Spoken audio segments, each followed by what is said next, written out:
Hello and welcome to Sydney Parade, Pembroke Cricket Club in Dublin, Ireland, on a pleasant Tuesday afternoon for the second of this Hanley Energy T20 International Series between Ireland women and West Indies women. I'm Andrew Leonard, and we're delighted to be bringing you these pictures from south of the city centre in Dublin on a very nice day for cricket, a little bit overcast, and we've got the second of a three-match series here, and a little earlier today we were out having the toss, so let's see what happened with the toss.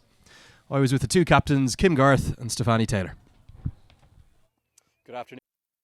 Welcome to Sydney Parade in Dublin, Ireland for the second of this Hanley Energy T20 International Series between Ireland women and West Indies women. I've got the ICC match referee Kevin Gallagher, and I've got the two captains, Garth for Ireland, who's replacing Laura Delaney, and Stefani Taylor of the visitors, the West Indies. Kim, you've got the coin. Go ahead. Heads is the call. Okay, Stefani Taylor, you've won the toss. You've decided to bat first again? Yeah, I think for us is, as I said previously, is preparation. So we definitely, want to get as much practice as we can going into, England series. We've seen the West Indies men put up a record total today in the World Cup warm-up. You'll be looking for similar fireworks from your team with the bat? When you say record, what's the total? We got well over 400. Wow. Yeah, that's definitely a record. I don't know if we'll get that amount, but we'll see how it goes. Okay, best of luck today. We'll have a chat to Garth, the Irish captain. Kim, you've come into the role with obviously a sad injury for Laura. Looking forward to today? Yeah, absolutely. It's a bit bittersweet. Dels, she just seems to be the unluckiest person with injuries. But nonetheless, it's an honour to captain my side in my home ground, Len. So yeah, really excited for another challenge. Any changes to your playing 11 today? Anna Carson has come in, and obviously Laura Delaney then drops out. Okay, best of luck today, Kim. That's the news from the toss for the second T20 International in a row. West Indies have won the toss, and they're going to have a bat first again.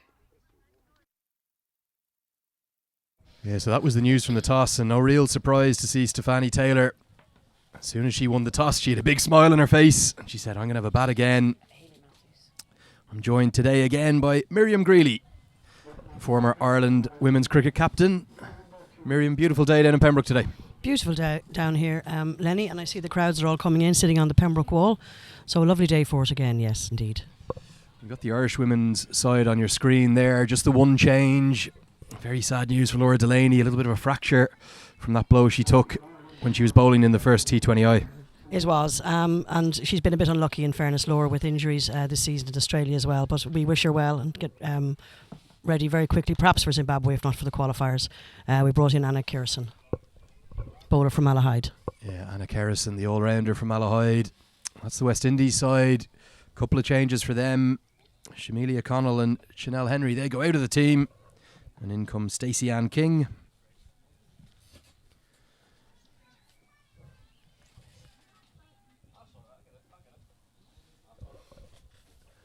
We're going to come straight into the action today because it's going to be spin to start again for Ireland. Celeste Rack has the ball in hand.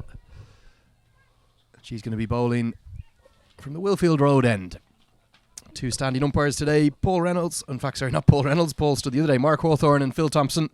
Azam Ali Beg, the third umpire. The match referee, Kevin Gallagher. Here we go. Good start from Celeste Rack. Beats the outside edge. Celeste bowled very well last on Sunday, Lenny. She got through her overs very quickly, and they were struggling really to get her away. Figures for 1 for 16 off 4 overs. Yeah, she opened the bowling on Sunday. A tactic you like to see, Miriam? I do, actually, especially when you're as consistent as Celeste is, and the girls are just playing themselves in a little bit. Flatter and a little quicker this time from Rack, but going to be the first runs of the innings to Hayley Matthews. She's underway. Opening the batting again with Brittany Cooper. I think Hayley will be looking to spend a little bit more time in the centre today. Lenny, she's a tremendous bat, but didn't spend too long due to some very good fielding by Ireland on Sunday. Yeah, she was run out by Laura Moritz in the opening match. So Brittany Cooper, who took a little while to get going in the opening match, on strike now. Looks for the sweep, and her innings is underway. Off her first delivery, going to be runs behind square on the leg side. No fielders behind square on the leg side, so plenty of time for two. And Hayley Matthews comes back for an optimistic third, but the throw from the deep couldn't quite reach, so she'll get there in time for 3. It's a very long boundary out there, really, isn't it? I think Celeste just drifted off her line slightly there. It was a very good sweep shot. Aggression to start with today from Cooper. Short ball hit into the offside, beats the field, and it's going to be 4 over to the shorter side of the ground, the famous Pembroke wall, the first boundary of the day. She played through that shot very well, just threw her arms through the ball, straight through covers for 4 runs. And this is the replay here. It was short and wide to a batter of Hayley's class. You just can't bowl there. She won't miss those, Lenny.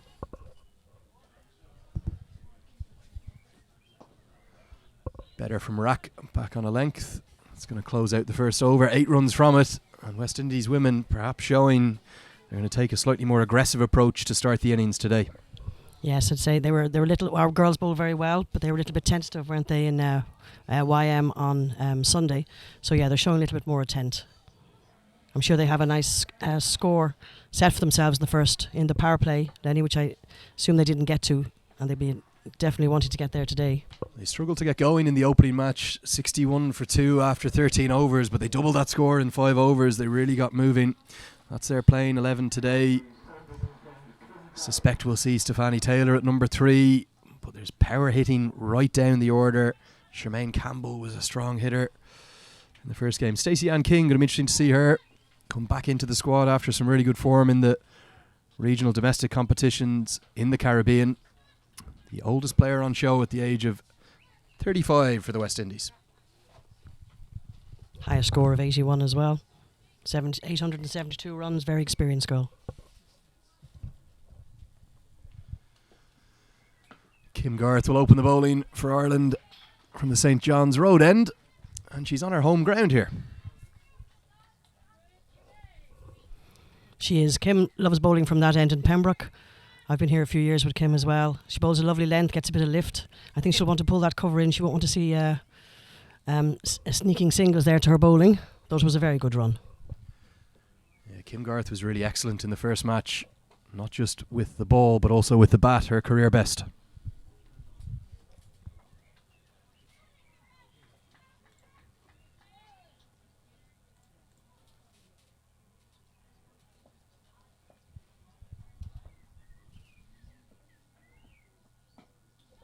Nicely bowled by Garth, just finding a good length.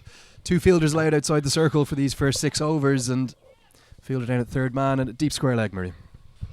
Yeah, that's pretty normal for Kim. She looks like she's going to bowl a short of length, try and get a little bit of lift. She might be trying to tempt Hayley into pulling the ball there to deep square leg. But first 2 deliveries are excellent. This is the second of a 3-match T20 International series. Free admission. If you're in the area, get on down to Pembroke Cricket Club in Sandymount in Dublin 4. And it's the new Irish captain, Kim Garth, who's captaining Ireland, I think, for the first time, Miriam. Yes, she is captaining on T20 for the first time. She's been vice captain, obviously, for a couple of years now behind Laura, so she's very experienced coming into this role. Just a wide off her last ball there.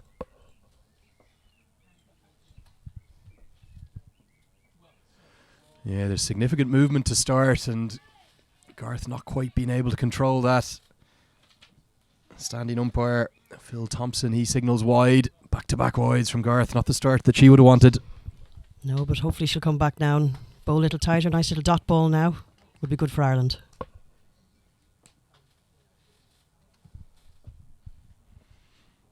Yeah, better from Garth. To Shauna Kavanagh, her teammate at backward point, and Pembroke looking particularly well today. Nice to see internationals down at Sydney Parade here. Absolutely, yes. Pembroke is a fine ground for internationals. The wall is now fairly full at this stage. And the bar is open.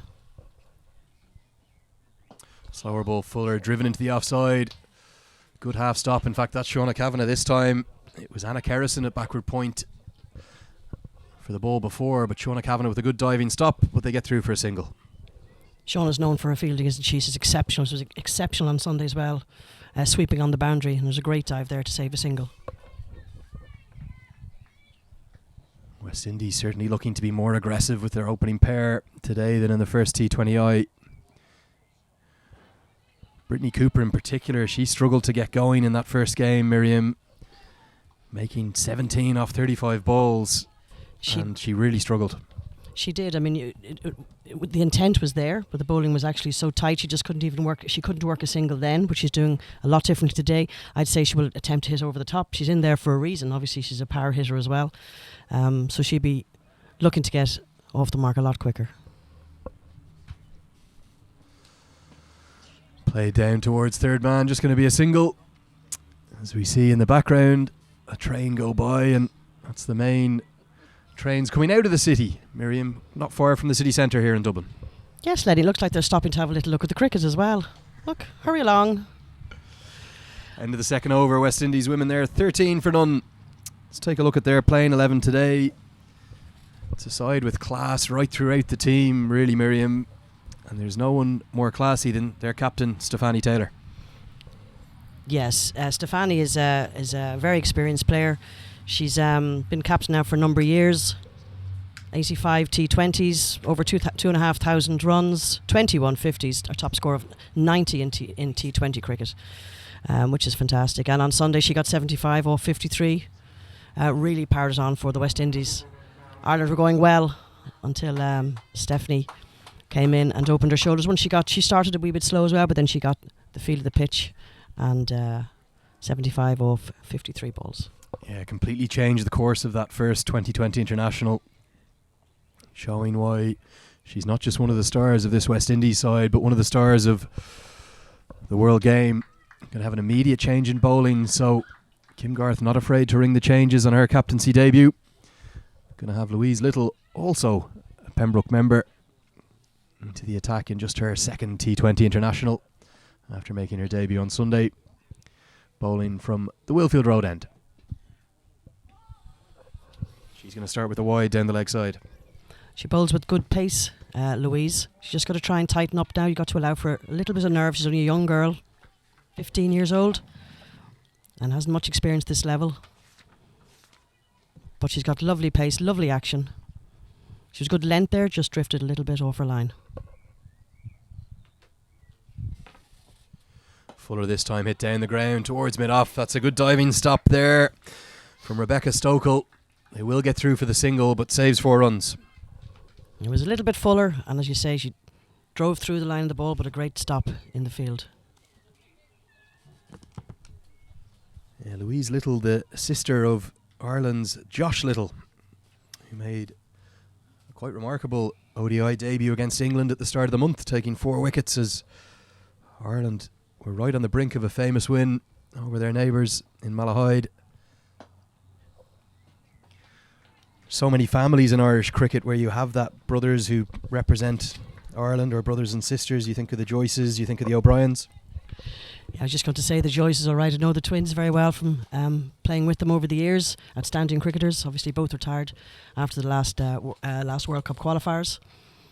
Isabel's gone on to be Director of Cricket at Leicester and Clontarf Men's first coach.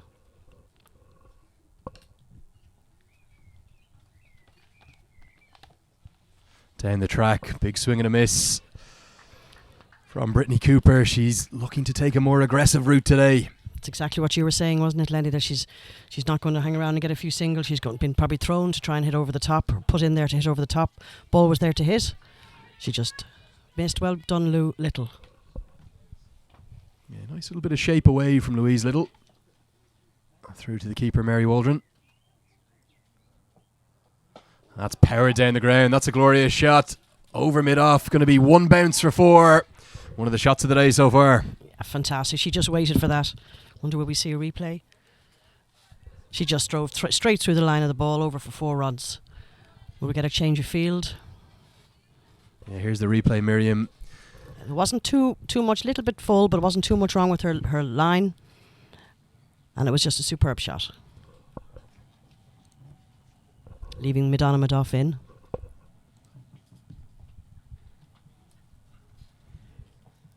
Full again, off the outside edge this time. Third man is up in the circle, so it's going to be back-to-back boundaries. Fortune for Brittany Cooper. Yeah, a little bit too full. It's a little bit bread and butter to Brittany Cooper now just soft hands down to third man. Yeah, here's the replay. Wasn't a bad delivery by any stretch. Flayed off the outside edge, no slip in place. Third man up in the circle with long on out and deep cover out, but deep cover is going to come up now. Leave fine leg go back. They certainly have been given instruction today, haven't they, Lenny, to go in and really hit out in the power play.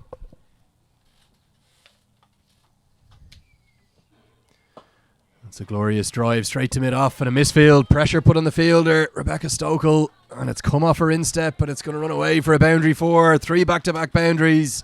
Super stuff from the West Indies. Yeah, it's a little bit unlucky there. Good powerful hitting. Not a lot again wrong with that delivery. Lenny, to be fair, just a bit of a misfield. But these girls do hit the ball extremely powerfully, and there's no such thing as long barriers inside the circle. Yeah, here's the replay of it, and it was pressure on Stokel because they called immediately for a quick single.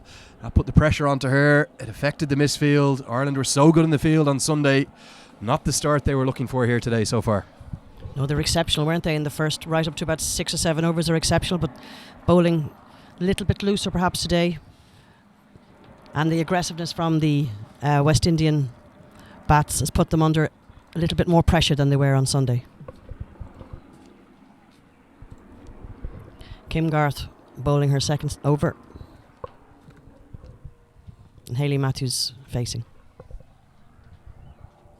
Yeah, we're not surprised to see this more aggressive approach from the West Indian openers today.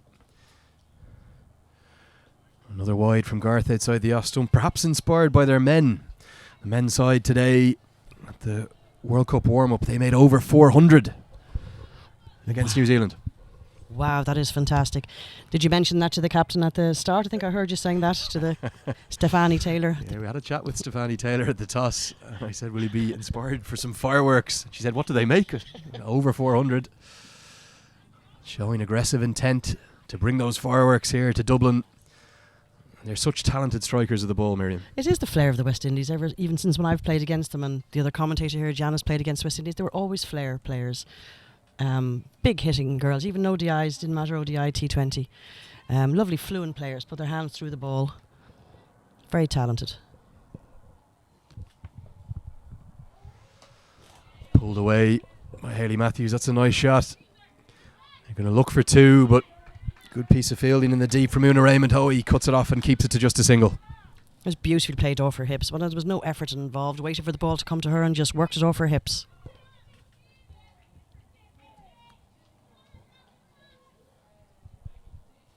She looks in good nick today, Matthews.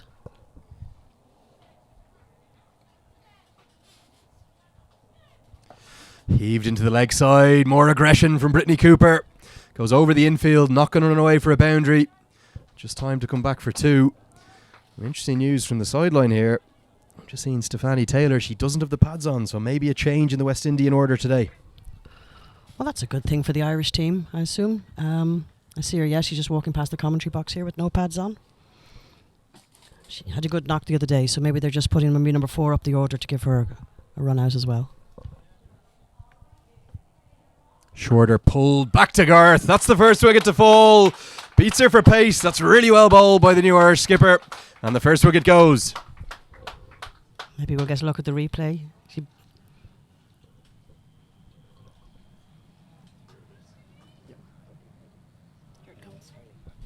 it comes Brittany, yeah.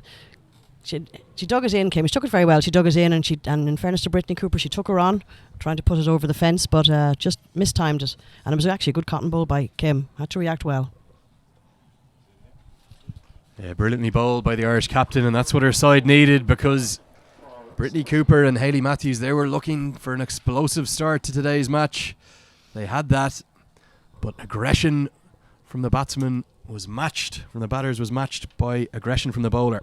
And a good catch, caught and bowled, the wicket that Ireland needed, really. Stacey Ann King coming in at number 3, wasn't playing the other day, but she's a very experienced player too. She's one of the older girls on the team. She's 872 runs, a higher score of 81 in T20. 65 in, and she's a left-hander, which will be keep Kim on her toes with the field placing. See, square leg has gone deep. Third man has come up. Brittany Cooper fell for 20 off just 12 balls. A nice little cameo to start the innings for West Indies. Well, that was the wicket Ireland needed, and it came from the captain, Kim Garth. Short again. Rushes Stacey Ann King, but she gets just enough batting it to beat the fielder who's in the circle at fine leg. That's going to be a boundary 4 to get her innings underway. Do you think, Andrew, they might have had a target in mind set for them with the power play today? Yeah, no doubt about that. You can see the replay here. It certainly rushed Stacey Ann King a little bit quick. Garth, by far Ireland's fastest bowler, but she managed to get just enough batting it to get it round the corner for a boundary 4. Looking to go all-out attack right from the off. West Indies. Nicely driven. Could be half a chance. Direct hit would have been out. Would have been out by miles. It was well picked up. But the direct hit couldn't be affected. And Stacey Ann King survives. Laura Moritz there. It's a cheeky little run considering Laura Moritz got a terrific run out the other day. So I'd say that was fairly close. Yeah, it was nicely driven into the offside, but straight to the left hand of Laura Moritz. She picked up cleanly. She probably only had about one stump to aim at, Miriam, but she couldn't affect the run out. That's true. They practiced that very hard. Throwing down one stump in training has worked for her the other day. Just probably slightly missed today. But it was a good clean pick up and throw. The changes are going to continue in the Irish bowling attack. I think it's going to be Sophie Mcmahon to come on. She was so impressive in the first game for Ireland on T20I debut. 1 for 20 from her 4 overs. Yeah, and relatively inexperienced. I think she did very, very well against West Indies on Sunday. As you say, 1 for 20. She got a little bit of movement with the ball as well. I think the field changing for Sophie. Mid-off has gone back, suggesting she might be bowling fullish. She bowled with good control in the first match at Claremont Road, just around the corner from us here in Sydney Parade. She'd have been delighted with her figures of 1 for 20. Mary Waldron, the keeper, is going to come up to the stumps. And Kim Garth, her captain, just having a discussion with her about which 2 fielders she'd like outside the circle. I'm going to go for a deep cover and a long on, so both fine leg and third man in the circle.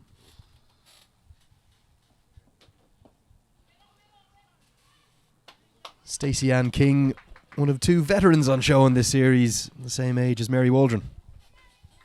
Yes, as I say, she's an experienced left-handed bat. 65 innings is under her belt.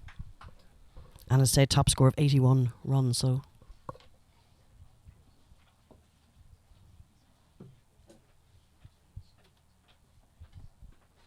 Heaved, attempted sweep shot into the leg side, look for a quick single. They're going to wait for the signal. I suspect it's going to be leg byes. No appeal is clearly going down leg. And Mark Hawthorne's going to signal a leg bye to the total. I think it looks like the way Stacey plays anything that's anyway short, she's going to pull to the leg side. Right hand bat facing now. The sun just peeking back behind the clouds now. Very warm when the sun is out, but I don't think the West Indies women are saying that throughout the day. I was speaking to their manager earlier, who I met in the West Indies a long time ago on tour. She was saying they all have bobble hats and wondering where they could buy the little hand warmers. But we said it was summer, we don't sell them at this time of the year. Yeah, 28th of May today, and summer hasn't really arrived in Ireland yet. Probably about 16 or 17 degrees. A little bit of a chill across the ground when the sun goes away. And the ladies from the Caribbean, the women from the Caribbean, feeling all of that cold. That was a slower ball there from Sophie, very clever. Pushed for the 1 run. We'll see Stacey Ann King bowl later, I'd suspect, as well. An out-and-out all-rounder. Good left-arm swing bowler. Good economy rate as well, yes. Even they left her off the team the other day. Outside the off stump. Not signalled wide. Good tight stuff from McMahon to start. And very good keeping for Mary too. Keeping Stacey in her crease at the moment. Mary's very sharp behind those stumps. Very good hands.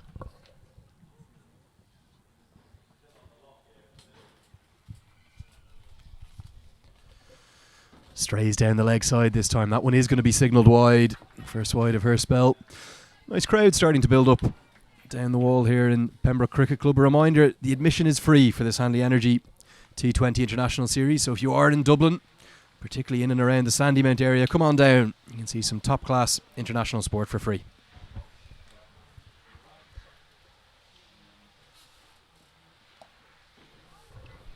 Sophie bowling a little fuller on the offside there. Got away with a dot ball. Not a bad first over for Sophie. Yeah, good stuff from Sophie Mcmahon. It's going to end the 5th over. West Indies women now 40 for 1, and we'll have the first change in the commentary position. So a bit of brief farewell to Miriam Greeley, who will be replaced by her old sparring partner, Janice Walsh. Good evening, everybody.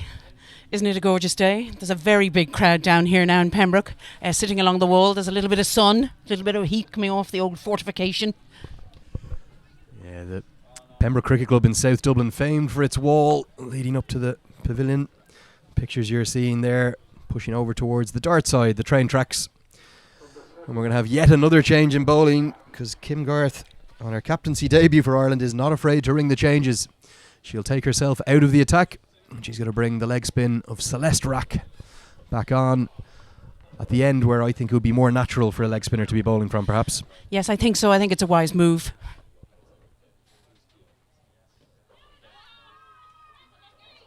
An immediate chance there for Celeste. She's an immediate appeal for an LBW.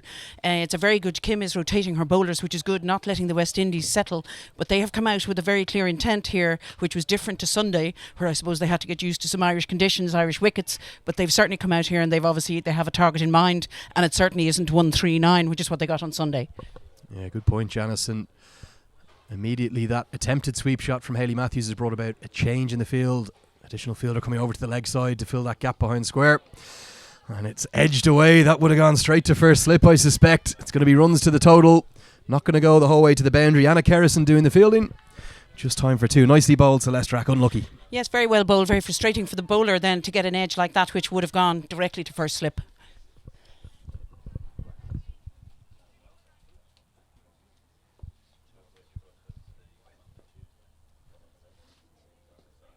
Opens the face again. More work for Anna Kerrison. Just going to be a single this time.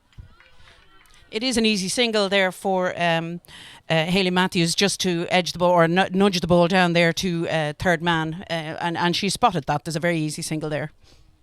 We're making the West Indies bats work for their runs because of the speed of our bowling. It's not coming on. It means that the batsmen have to think about the shots and work for their runs. If the ball isn't coming on, they can't sort of play through with power.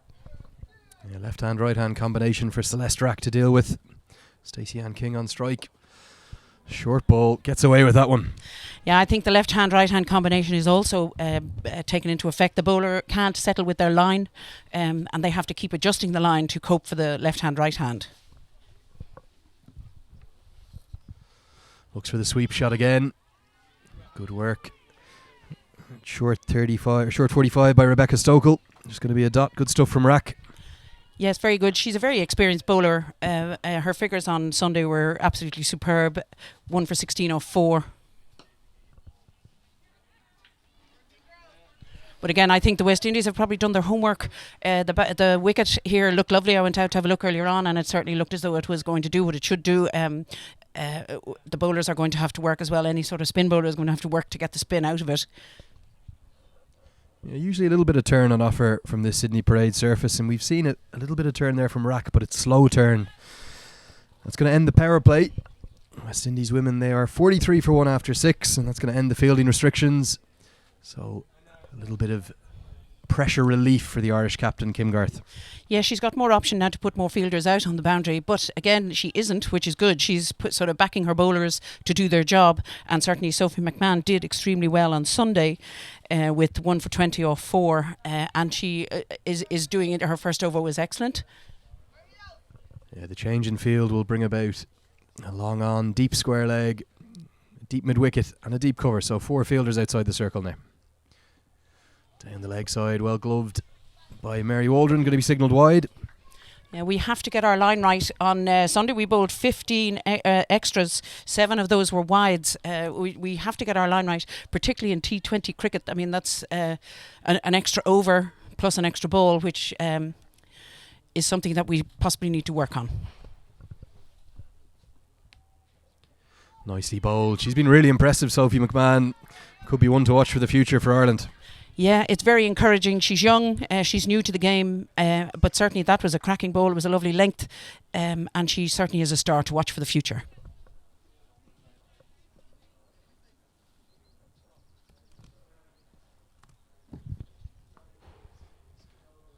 Really good tight stuff this from McMahon. 1 for 20 in her T20 international debut. Tight lines, tight lengths, not allowing the batters to free their arms. Yeah, anybody would be happy with those figures in a debut, certainly. And against the ranked 4 side in the world in T20s, it's a super start for her. Fuller this time, beats the outside edge again. Hayley Matthews, very unlike her, hasn't been able to get going really in this series yet. No, and it is very unlike her. Hayley Matthews is one of the top bats in the world. She has an average of 19.54 in T20 cricket, which is not to be sneezed at. Highest score of 70.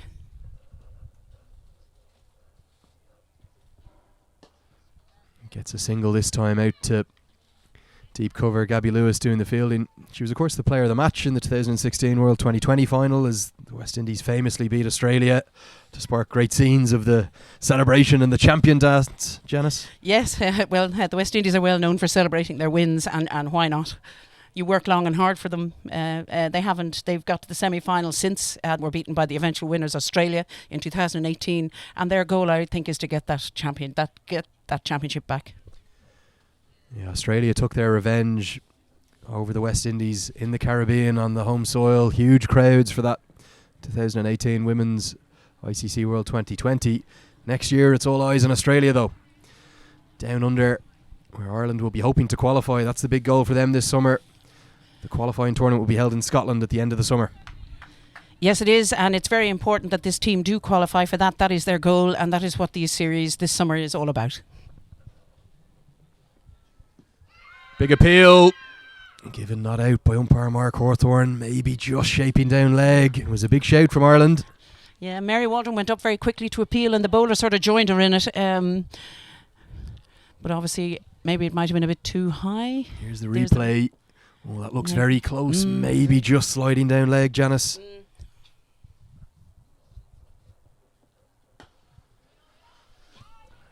And Sophie Mcmahon, second over. She's gone for just 4. Another good one. West Indies 45 for 1 now. That's super bowling by Sophie Mcmahon. Any form of over where you get a couple of dots or dots building up, the pressure's building on the bats. And Ireland would possibly be a bowler short with Laura Delaney injured. I was just thinking about Anna Kerrison sitting at home, feet up, shorts on, and she gets the call from the selectors. Amazing to be called up and on the pitch today.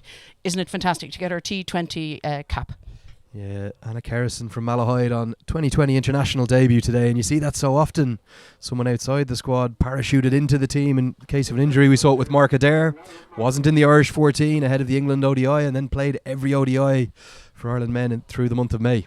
I suppose as well, I mean, there are very specific players do very specific jobs, and Anna obviously is the direct replacement for Laura, particularly with her bowling, I think. And once you get the opportunity, then you need to seize it. I mean, you're the player, you're the 11 on the pitch, and you need to seize that opportunity. Going to have another change of bowling from the St. John's Road end. Laura Moritz into the attack. Starts with a short ball pulled away. A huge strike into the leg side, out to the wall. The first 6 of the day. What a shot from Hayley Matthews. What a fantastic shot. Right over the crowd's head. Super, I think Lara, a little bit ambitious to go short to some of these players. These players, this is bread and butter to them. They're used to quick bowlers coming in, bang it in short, and they just love to hit the ball, hit it hard. It's sat up for Matthews to hit it. Hit it she did, miles into the leg side for the first maximum of the afternoon. Better length that time from Laura Moritz. She was expensive in the opening T20I, 4 overs for 41. She was, but again, she's bowling to the West Indies batter's strengths, and we have to take into consideration the standard of the batting, which is absolutely top drawer. And again, Lara is learning her craft, and she'll learn that the best way to deal with this is possibly to vary her length. Short again from Moritz, just clipped off the hip by Hayley Matthews into the leg side, and Matthews coming back from injury, perhaps just coming back to the kind of form that she's renowned for. Yeah, and she's a super bat to watch. She's got shots all around the ground, a full flow of the bat. She's big, she's tall, she's strong, and when she hits the ball, she hits it very hard. It's a real trait of all batters from the Caribbean, the power that they hit the ball with, both the men and women's side. Power on show here. Into the pads, a big appeal. Well fielded by Anna Kerrison, who we were just talking about. Point going to be a leg by. Yes, that was a much better length from Lara Moritz. It was right up there. It was making the bat work for her runs. And again, I think it's going to be a length issue with her because I'm not sure that the speed she's bowling at is going to trouble the bats.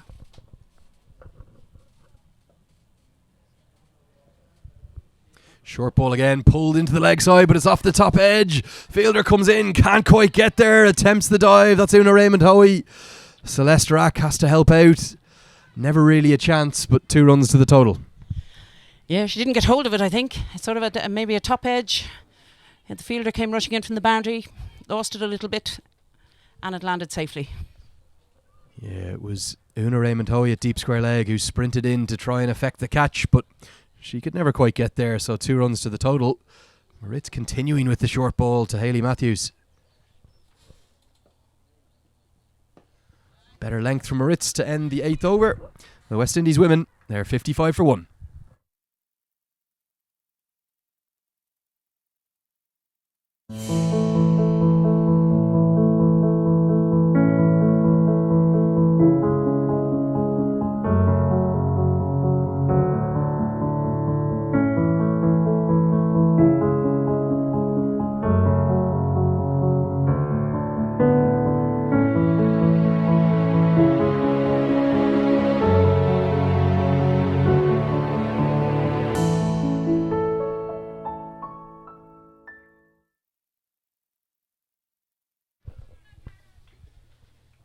Going to have another change in bowling as the Irish captain Kim Garth, she continues to ring the changes. It's going to be a young woman on T20 International debut, Anna Kerrison from Malahide Cricket Club in the north of Dublin. She's going to bowl some off breaks, Janice. She is, and I'm very excited for her. This is fantastic. As I said, sitting on her couch yesterday. Starts with a full toss. Stacey Ann King hits that down to Louise Little at long on. Just going to be a single. There'll be some early nerves there. Oh, I would think so. And if she's not nervous, then she's made of wood. To come into this stage and to bowl to one of the best bats in the world is certainly reason for nerves. She does have the left-hander to bowl to, which she'll enjoy, taking the off breaks away from the bat. But now she's got the challenge of Hayley Matthews. Matthews looks for the sweep, and a good stop by Celeste Rack at backward fine leg, saves 4. Yeah, well fielded by Rack. It was one of the things on Sunday that we discussed was that our bowlers, their bowling was backed up by very good fielding, and as with the men, we can compete on an even keel with other teams with fielding. Down the track, powered it over long on. That's going to fly away for the second 6 into the gardens. Simply superb from Hayley Matthews. Yes, we're going to have to get that one back from the neighbours. That was a superb shot. She just came down the track a little bit. Here comes the replay. Look at that. Down the track, full swing of the bat, over mid-on. We're going to have to go and knock on the door to get that one back, I think. Brilliant camera work there from Baz and the team. Up on the tower. Followed it as it sailed high and handsome over long on for a mighty 6. Just for a moment, Shauna Kavanagh might have thought she was in action down at long on. But that one was 6 all the way. That's the powers that Matthews possesses. And also her timing. She got into position. She had decided to come down the track. Her timing was just beautiful. Yeah, really brave stuff from Anna Kerrison. Not afraid to toss it up again. She said, you hit me there once, try and do it again.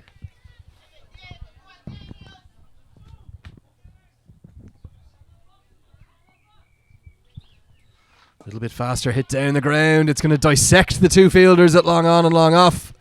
Going to be a boundary 4, an expensive start for Kerrison. It is a little bit expensive, but again, we have to take into account the quality of Hayley Matthews' batting. Here it is again on replay. A full swing of the bat into position early. You can see her just stepping across the crease to get her feet moving. A full swing of the bat and straight it dissected the fielders. Brave stuff from Kerrison. Not afraid to toss it up. She's going to end her first over with a dot. 11 runs coming from that. West Indies women 66 for 1 after 9. Really starting to threaten moving on to a huge total here. Yes, I think so. I'm not sure that they were happy with 139 on Sunday. I think they reckon that they left runs on the pitch, and also they didn't attack our bowling as possibly as they could have. So they're showing, I think they're heading on from here to the UK, and I think they would want to get used to the wickets here quickly so that they can take that experience with them over to the UK. Was there an element of perhaps sizing up the Irish bowling on Sunday, and they're really looking to capitalise now today? I think so. These two teams last met in 2008, where they played a match here I think they played in Rush. So they haven't seen Irish players or Irish bowlers since. They haven't played. We haven't played against them in World Cups. So this, on Sunday it was certainly a big learning curve for everybody. Yeah, that series in 2008, those matches, that was in fact the captain Stefani Taylor's debut. She made 90 on T20 International debut. It was her career best. And she took a real liking to the Irish bowlers on Sunday.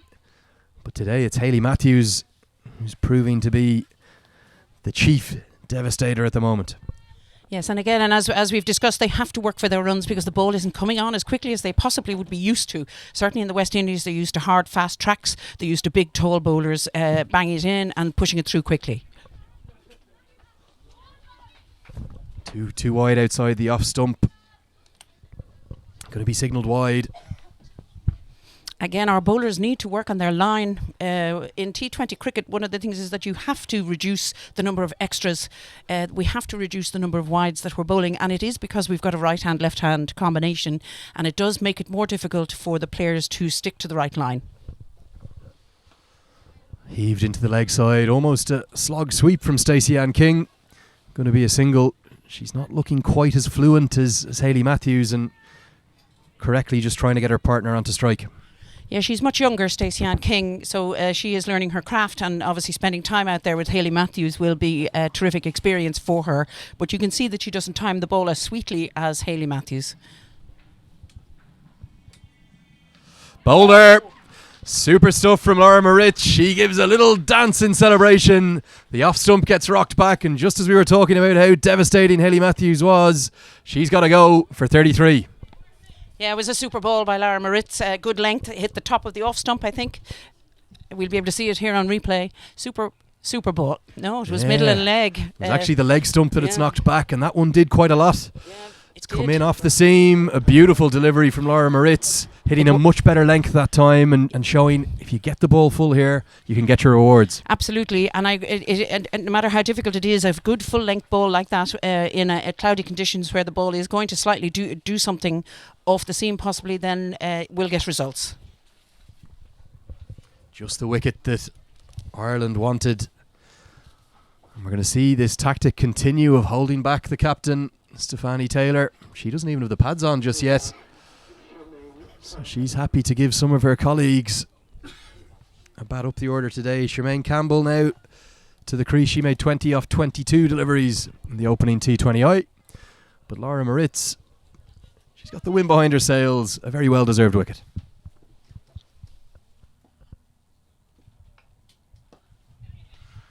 Played down for a quick single. Good tight stuff from Laura Moritz. Yeah, it's very good, nice ball. But the bats, again, as you wanted to get the new bat off strike, clever batting, a good single to take. But again, we still have the left-hand, right-hand combination.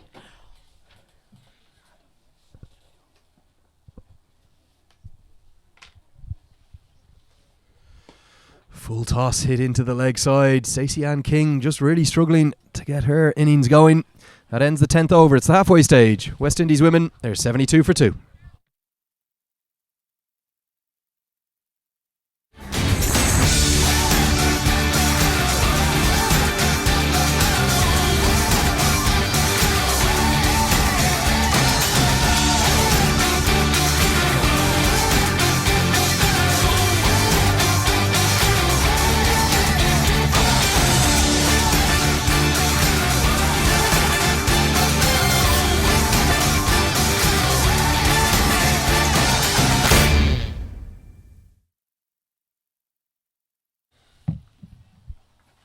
Yeah, we're here at the second of this Hanley Energy T20 International 3-match series between Ireland women and West Indies women. West Indies women, they won the toss this morning. No hesitation in batting first, not this morning, this afternoon. A 4 o'clock start, of course. A change in the commentary position. I'm delighted to be joined for the first time today by the Cricket Ireland Performance Director, Richard Holdsworth, who's going to have a little bit of a chat about us, about all things women's cricket. Richard, how are you? Afternoon, Andrew, and viewers out there. I'm very good, thank you. Very good. Yeah, great to have Richard Holdsworth here with me, and I want to talk to you about women's cricket. A historic announcement earlier in the month, 6 professional contracts for the first time in Ireland. Yes, indeed. It's taken us a while. It's been planned for a long time, but money, priorities, structure, all needed to change a little bit, and fortunately it has. So look, momentous moment, I think, for us, but hopefully just the start. There's a long way to go in terms of where we really want to go.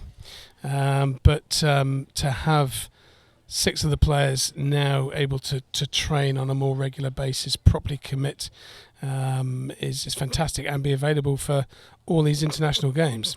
Hit into the offside. It came off the outside edge from Stacey Ann King. It's going to beat the fielder. Backward point, that's Rebecca Stokel. Very quick running between the wickets by the West Indies. They'll get back for 3. Richard, what will it mean for the 6 players who've received the contracts? Kim Garth, Laura Delaney, Celeste Rack, Mary Waldron, Shauna Kavanagh. And of course, I was always going to forget one, Gabby Lewis as well. What will it mean for the 6 players? You did that without even looking at a list. I'm impressed, Andrew. Look, it's huge for them. If you imagine everybody listening, amateur sport is people play sport because they love it. People play it because they're passionate about it, and hopefully they can excel in it to their own level.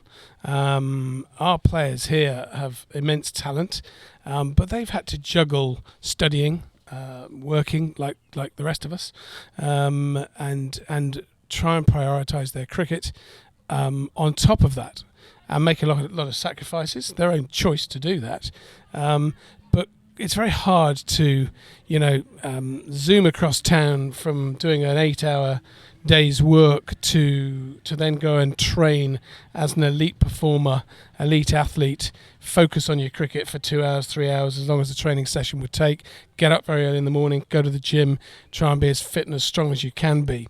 It's really difficult to do that. Now they can actually turn up for a day and go, I don't need to worry about work, I don't need to worry about getting to work later on, or getting up early and doing something before work. I can actually focus on my cricket now all day. Beautifully bowled by Laura Moritz, half an appeal. But really York Stacey Ann King through for a dot. And would I be right in saying, Yorker, Richard, that from the 9 other sides, if you look at the 10 teams that played in the Caribbean, the 9 apart from Ireland up until May were all professional, and Ireland was the only amateur side? Yeah, their structures are all very different, actually. I've heard that a lot said that they're all professional, they're all full-time. Actually, they're not. The structure varies around the world in terms of, the leaders would be, understandably, Australia, England, where they are absolutely full-time. They're paid well, they're looked after well, and have a very, very professional setup with a great deal of resource behind them.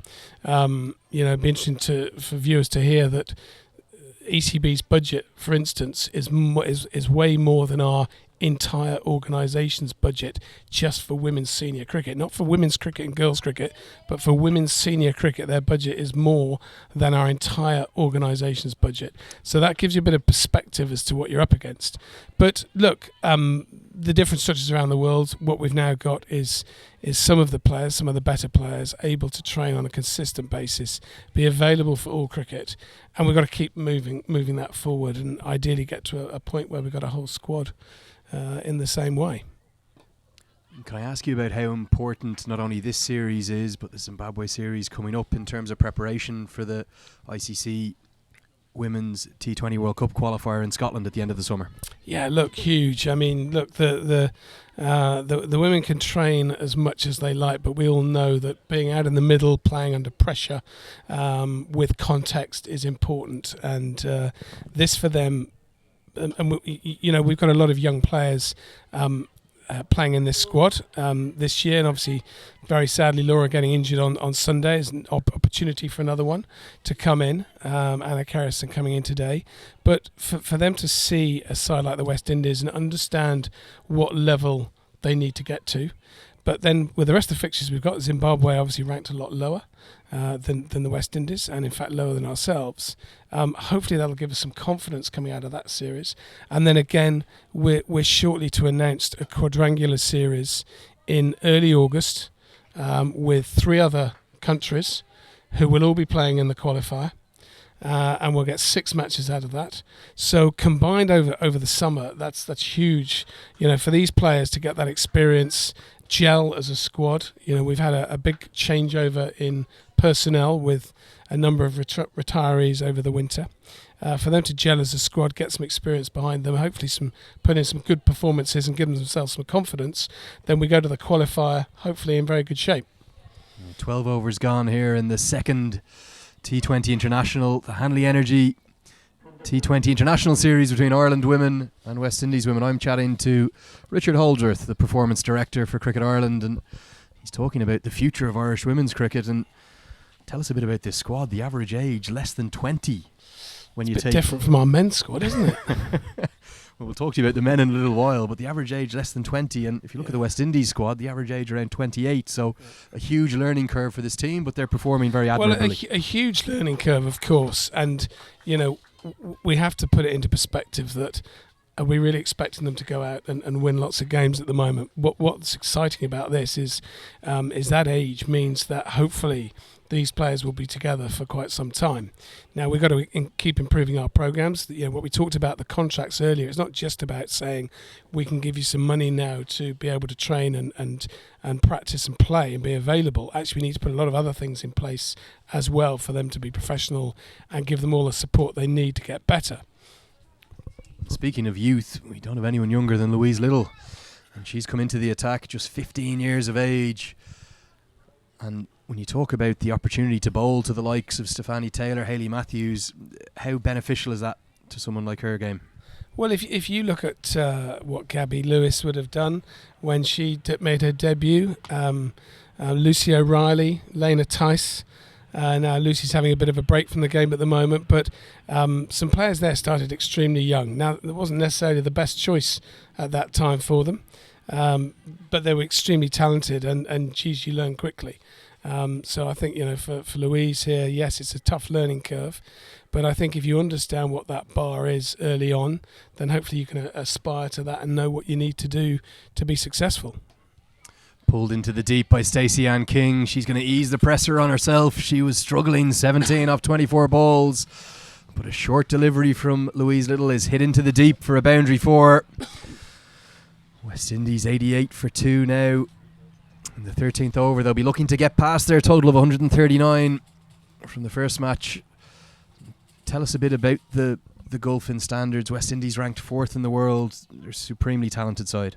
Yeah, absolutely. They are, and look, they'll try. They obviously play a lot more cricket, train hard. Some very, very, very strong women in there who we've seen some shots today that real power hitters, and that's what we've got to work on. Some of these younger players have got to start working on some skills that will hopefully give them the ability to be able to do that. But it's not going to happen overnight. They're going to come back for a quick 2, and even though Gabby Lewis affects the direct hit from the deep, it was hit short of the boundary off the inside edge, and clever running between King and Campbell. I'll get back for 2. How challenging is it, Richard? I suppose the player base in women's cricket is quite small here. There's pros to that because you can really focus on the talent you've identified, but it must be a big challenge coming up against the likes of the West Indies. Yeah, absolutely. I think if you look at any of the sides above us, their playing population is considerable, but we see countries like New Zealand with a small population still manage to be extremely successful, in the women's game and in the men's game. Just take a quick look at the replay here, Richard, because it was outside the off stump. It beat King in a little bit of dip really off the delivery, came off the outside edge, and despite Sean O'Kavanagh's best efforts out at deep cover, slightly streaky boundary for King back into the side today. A little bit unlucky, I think, that on the bowler. And pressure on Louise Little in her second over, proving expensive. And strain down the leg side, and Mary Waldron can only get half a glove on it. She's got work on. Going to be more runs against the bowler here. Going to be at least 3 more to the total. The wide and 2 runs run off it. Pressure on the 15-year-old, Richard. Yeah, and that's the thing. It is, you can do what you like in training, you can do what you like in the nets, but it's playing under pressure and being able to cope with this and come back strong each ball that you only learn by experience. And we've got a lot more fixtures this summer, but the big goal for us is to get into the ICC Women's Championship in a couple of years' time, to actually provide. Oh, that's a glorious shot from Stacey Ann King. Probably her best shot of the day. Clipped off her legs. Beats the sprawling dive of Anna Kerrison at mid-on. An expensive over. Here's the replay. Just straying in line a touch. In fact, it was whipped from outside the off stump. Super batting from Stacey Ann King. The most expensive over of the innings. 18 runs coming from it. And it's the 100 up for West Indies after 13 overs. How does that application to get into the ICC Women's Championship work, Richard? With the results at something like the qualifier will be crucial at the end of the summer? Well, we're quite good at making applications, actually, but sadly, this isn't one of those. No, look, this is very much on performance, as it quite rightly should be. So coming to the World Cup 50-over qualification period for the next phase, that is where we need to make sure that we're in the top 10. And the ICC board has decided that the ICC Women's Championship will expand to 10 teams, which would suggest that the likes of ourselves and Bangladesh would have a very good chance of being in that next time round. The runs now flowing for West Indies. A wonderful sweep shot from Campbell as Celeste Rack returns to the attack with her leg spin. And let's take a look at the replay. She came across, swept it from outside the off stump. There's no one behind the leg side. Behind square on the leg side. And in fact, it's brought about a change in the field. Laura Moritz will come over to the 45. And Richard, that Women's Championship, it currently features 8 sides. Power it into the deep. Going to be more runs for the West Indies, 2 more to the total, despite Gabby Lewis's best efforts. And would it be Bangladesh and Ireland that would be in prime position to join those top 8? Well, they would, yes, but the qualification process for that next World Cup, it'll really bear on those placings. So obviously we go into that tournament. A reverse sweep straight in and out of the hands of Rebecca Stokel. A backward point. There's a chance for a first wicket for Celeste Rack today. A catch that probably should have been taken. An adventurous shot from Campbell, but it went straight to the fielder and the catch went down. Let's take a look at the replay. It's nicely bowled, well flighted again. The reverse sweep, it was great contact, but in and out, the chance goes down. So that qualification process, Richard, it's not just based around the T20 format, it's actually the 50-over format. Absolutely, yeah, it is. So we will have a qualifier, as we do in the 20-over format coming up at the end of August. We will have a qualifier in the 50-over World Cup, and we need to ensure that we finish. So there's 4 teams that go automatically through to the World Cup. The next 4 go into the qualifier. With then the regional qualifiers from each of the 5 regions. Nearly half a chance. Another reverse sweep. More adventure from the West Indian batters. Una Raymond Hoey does the fielding. Get back for 2. Carry on. And so yeah, the regional qualifiers will make up the rest of that tournament. And then the 4 teams, the top 4 teams, will go to the World Cup. Now that World Cup is still at the moment only 8 teams, so that won't change for the next iteration. So obviously, if we're in that top 4, then we're in the World Cup, which would be quite fantastic. I can't remember the last time we were in the World Cup. I'm sure Miriam or Janice will be able to remind me, but it's quite some time since we played in a 50-over World Cup. So if we can finish in the next 2 teams below that, then we would be assured a place in that women's championship. And what that does, as the men are now experiencing for the first year, is have effectively a Future Tours programme. So ICC, through its women's committee, are trying to establish a Future Tours programme, which means effectively you get 3 years leading into up into a 50-over World Cup cycle, 3 years of guaranteed fixtures. You would play every team in the top 10 in an ODI series.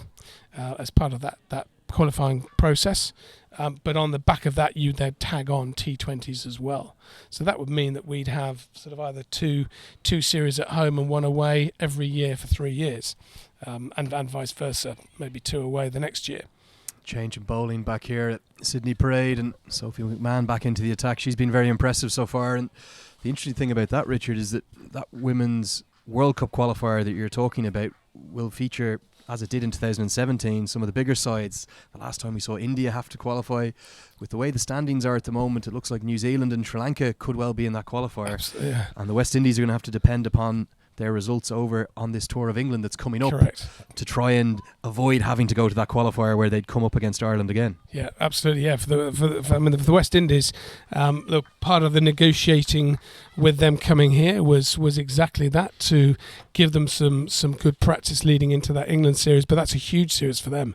They desperately need some points. And as you say, to see New Zealand at the bottom of that table, or not at the bottom, but in the bottom half, is very unusual. Obviously, been a bit of change in management in that team. A few players changed as well, but they'll be desperate to get back up there. So it's highly competitive in that middle grouping there, and we're not in that, sadly.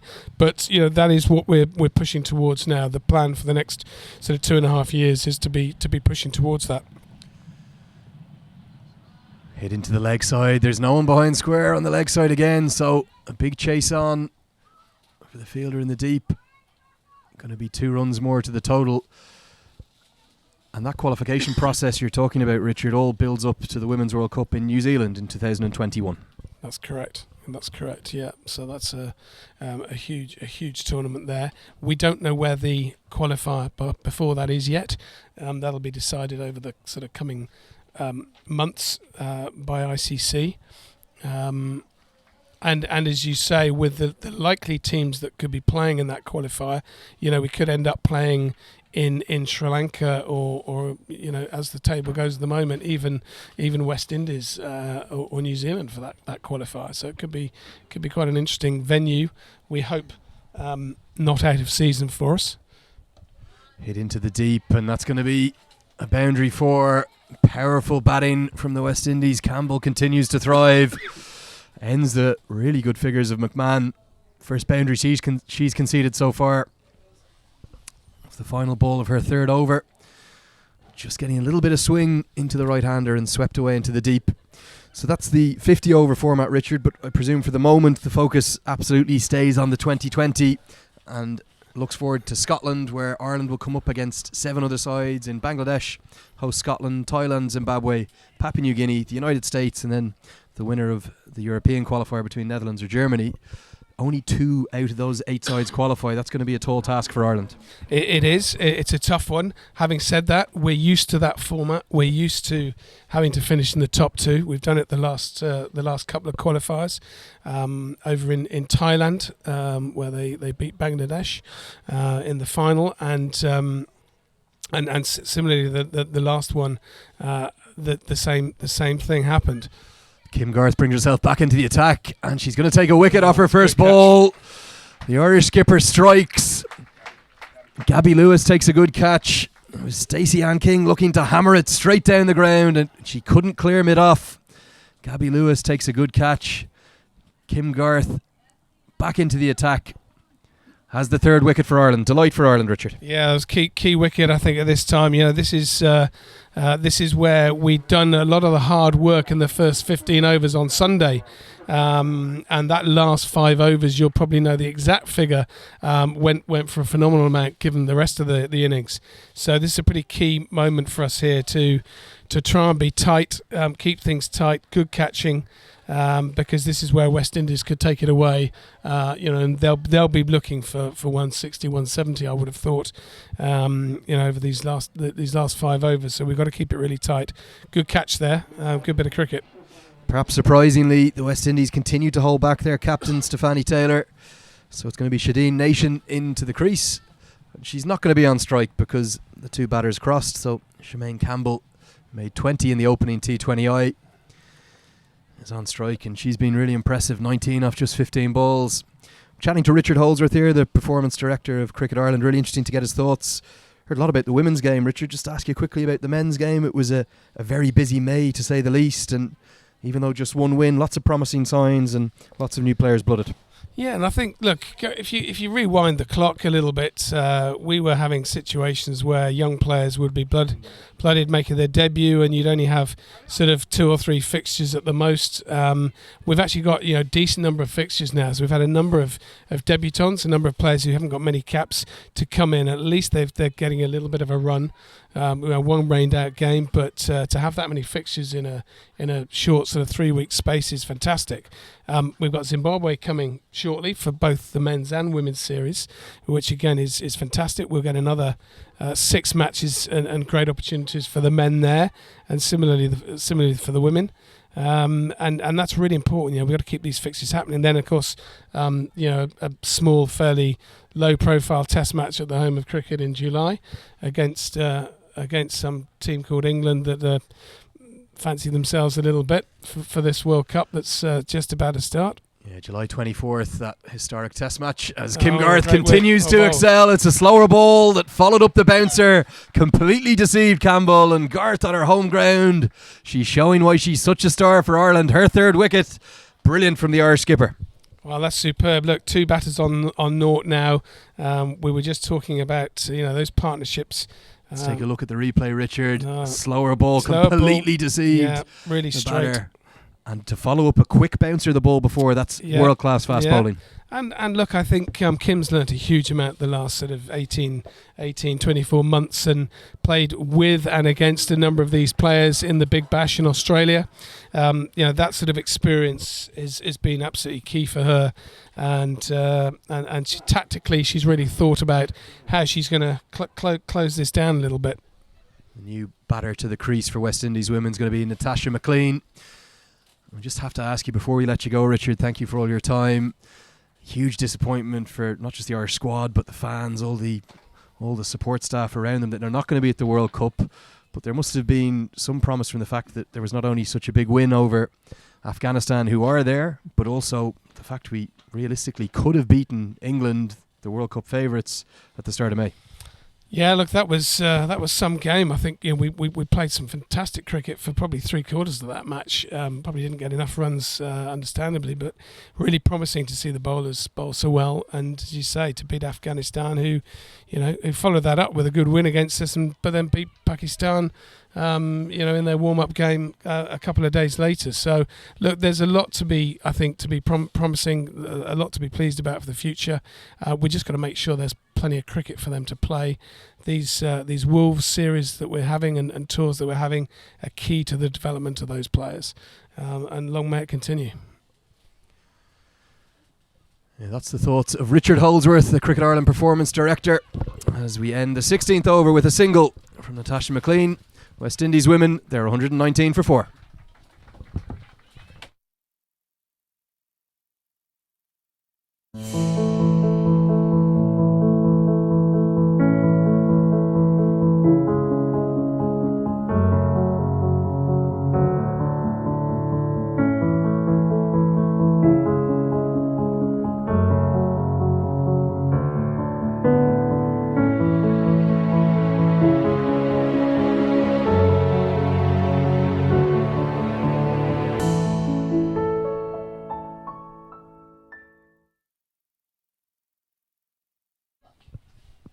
Second of the 3-match Hanley Energy T20 International Series between Ireland women and West Indies women, coming to you live from Sydney Parade. Ireland battling back into it. A change in bowling. Celeste Rack back into the attack, and a change in the commentary box for the first time today. Mark Jones will be joined by Janice Walsh. What a terrific over that was from Kim Garth. She sort of softened up the batsman with a bouncer, and then got her second wicket with the slower ball that hit the top of the off stump. It was superb bowling. Yeah, very well bowled. Now Celeste into the attack.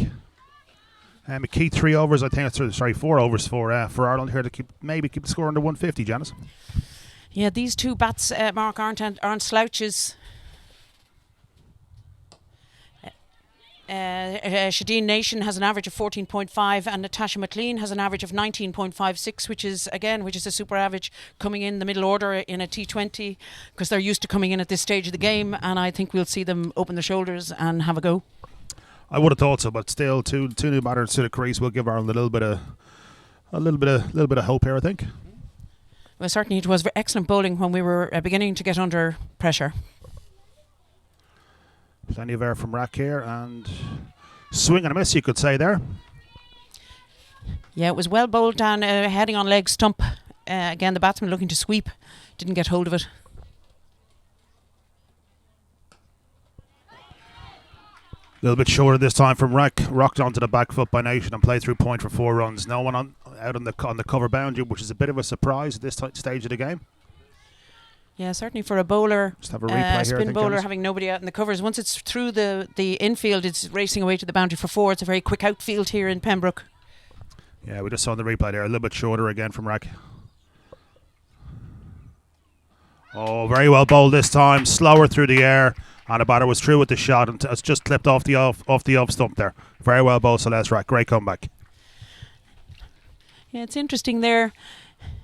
It's interesting that Shadeen Nation was looking to play the same shot, which would have been the down one knee sweep, maybe over to cow corner mid-wicket boundary. It was the same shot she tried to play earlier and didn't get hold of that one either. It was a very good ball by Celeste Rack, who possibly saw the intent of the batsman and bowled it fuller. It clipped the top of the off stump. And wickets continue to tumble here for the West Indies, which just shows that the good bowling from Ireland the last few overs to tie them back down. 124 for 5 now. And Cassia Knight is a new bat coming in at number 7.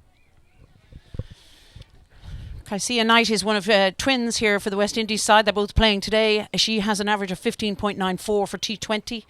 She's possibly the better bat of the two. No slouch, wicketkeeper, batsman. Again, left-handed, so it's going to be a change in the field there.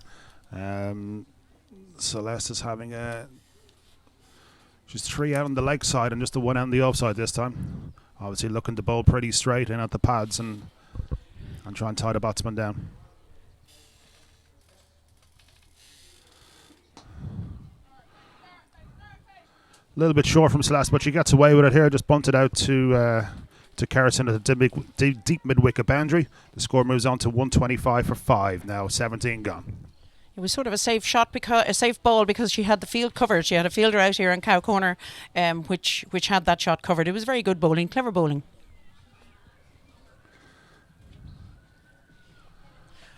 We're back again to a left-hand, right-hand combination here again, which will keep the Irish bowlers concerned about their line. This is the captain back on to bowl from the St. John's Church end. And again, if it's anything like her last over where she varied her length, she varied her speed, and she varied her line, it was an excellent over. Yeah, it certainly was a great bounce, which really shook up the West Indian batters in the last over, which led to those 2 wickets at the back end of the over. Kim Garth is used to bowling at the death in this stage of the game. She has played in the Big Bash League in Australia for the Sydney Sixes, and has, in one case in the final, bowled the super over, which shows that she works well under pressure. Tight single, but just a slight misfield there in the covers. They come through for a quick single. Bring McLean back on the strike here. You feel the West Indies are going to put the Irish under pressure now for the next the rest of this innings. Just 2.5 overs left. Yeah, we're doing very well though. Kim is moving her field about. She's making the batsman keep an eye on where everybody is. She's aware that they're going to try and up the score. They want to get more than 139, which is what they got on Sunday. I would say they're looking for 150, and that's when you begin to make mistakes. Again, full delivery this time from Garth, and just bunted into the offside. No run there. This time it's Ireland putting the squeeze on. Plenty of chat out there from the Irish fielders. Yeah, it's very good. It's very good to put them under pressure. We're ranked number 10 in T20 cricket. West Indies are ranked number 4. Full again. Think really catch that. Did McLean bunted down to long on just for the single this time? They might have. King was looking for 2, but there wasn't really one there. Again, it brings the left-hander back on the strike, so another change in the field. Yeah, they sort of enticed her to take the shot, McLean. They wanted to get her off the strike. They moved the fielders back so that she either had to go for the 6 or she was only going to get 1 with that shot.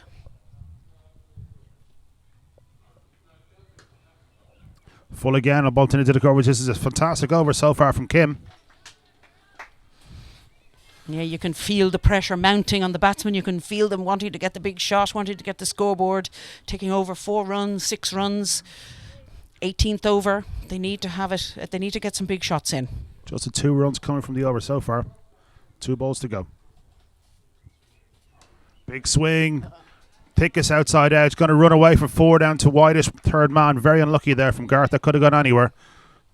Yes, yeah, you knew that they were going to take a big swing at some point, and she didn't really get hold of it. Natasha McLean, it was Kaisha Knight. She didn't really get hold of it, and an edge down to third man. Just see it there in the replay, Janice. Just very much off the thickest outside edge. Yeah, it could have gone anywhere, Mark, really. Could have, yeah. Could have very easily gone to point. Last ball of the over now. Garth in. Well bowled. Superb Yorker. Dug out very well by McLean. Just down at third man where Rack fields. And that's a single to end the over. The score wasn't that super over from Kim Garth? Only 7 coming from it in the 18th over. Kim enjoys working under pressure and she thrives in this. She likes the competition between her and the batsman. And certainly she's at the top of her game at the moment. And I think she's also relishing being the captain here today. Absolutely. I'm very unfortunate what happened to Laura during the game on Sunday. I think there's a small fracture in her left foot. She's wearing a boot. I noticed earlier on. I was talking to the physio Mark Rousey yesterday, and he said hopefully she'll be back in 4 or 5 weeks. But that's the end of the 18th over, which brings the score on to 132 for 5. 2 big overs now, Janice, I think. Sophie Mcmahon looks going to bowl the penultimate one. Well, certainly Sophie was one of the pick of the bowlers on Sunday, and to give her the responsibility is great. I'm sure she'll rise to the occasion.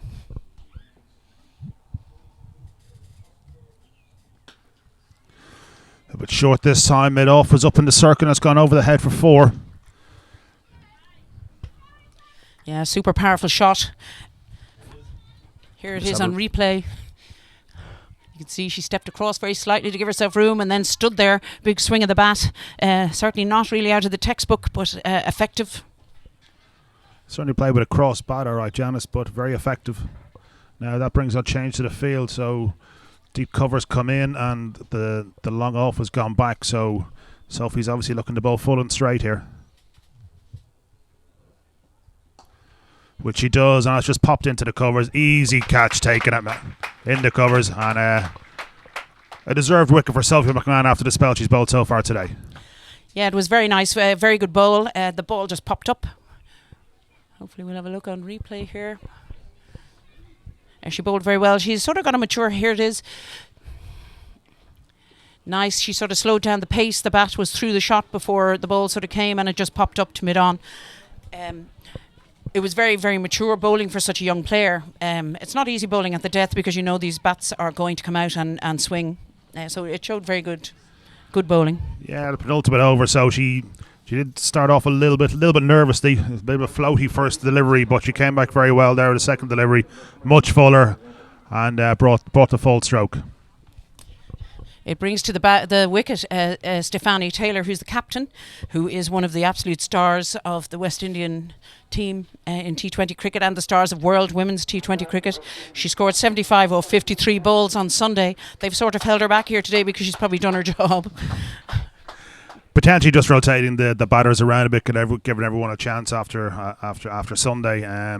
But plenty of opportunity here for a little cameo. There's 10 balls to go. Not on strike though. Still McLean on strike. Gonna face up to Sophie Mcmahon here.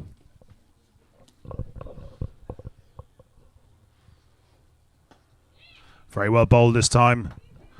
Full and straight, and brought the just bunted into the leg side there from McLean.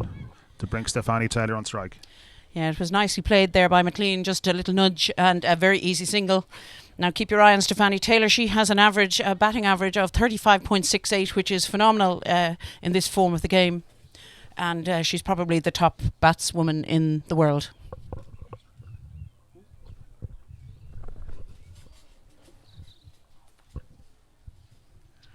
So about to face up to her first ball here from McMahon. Oh, a quick single taken here. Will they get through? Yes. And so bunted down to points, and unfortunately didn't really attack it quick enough, and they came through for an easy single. I think if Sophie Mcmahon did that deliberately, it was quite a clever little ball. She sort of bowled it well wide outside the off stump. Stefani Taylor had to sort of lean over and give it a nudge. We've lots of fielders in the cover. Down the wicket this time, popped up in the air. Oh, and she just didn't get just didn't get under it. Plenty of time, just slightly misjudged there, I think, Janice. Yeah, she seemed to lose it. Rebecca Stockel, she seemed to lose it, I think, in the trees, and she didn't get into position early enough for that. You can see it on the replay. Yeah, she seemed to lose it just a little bit slightly. slow getting under it, wasn't she? Yeah, you have to get into position early for those high catches. And again, this time it's gone a little bit wide of mid-on. Will they look for two? No, just the one. Stefani Taylor keen to keep the strike here. McLean keep the strike. That's the end of the 19th over. The score moves on to 141 for 6. Yeah, there was 9 off that over, the 19th over from Sophie Mcmahon, which isn't too bad. Again, bowling at the death and a wicket. So not bad at all. Yeah, and in fairness to Ireland, they've done really well in the last 4 or 5 overs. They've kept the boundaries to a minimum whilst taking wickets along the way.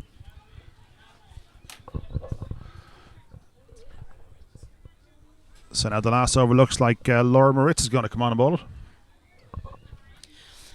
Again, Lara is a young player learning her craft. She bowls right arm medium fast. And I think she's probably going to want to pitch it up very slightly here. If she gives them anything short, anything wide, they are going to try and thrash it. Yeah, looks like a very straight field. Long on, long off, back, deep square, deep mid wicket. The ring of 4 on the offside again with nobody back in the boundary behind the bat. It's looking like full and straight and very well bowled outside off stump, swing and a miss. Great start to the over from Lara. Mary Waldron there, the wicketkeeper, was extremely quick. She's standing up to Lara Moritz, which is, again, keeping the batsman honest, keeping her in her crease. She was quick to take the bails off, sort of saying, I'm right behind you here. Don't dance down the crease. You stay back here or I'll take the bails off.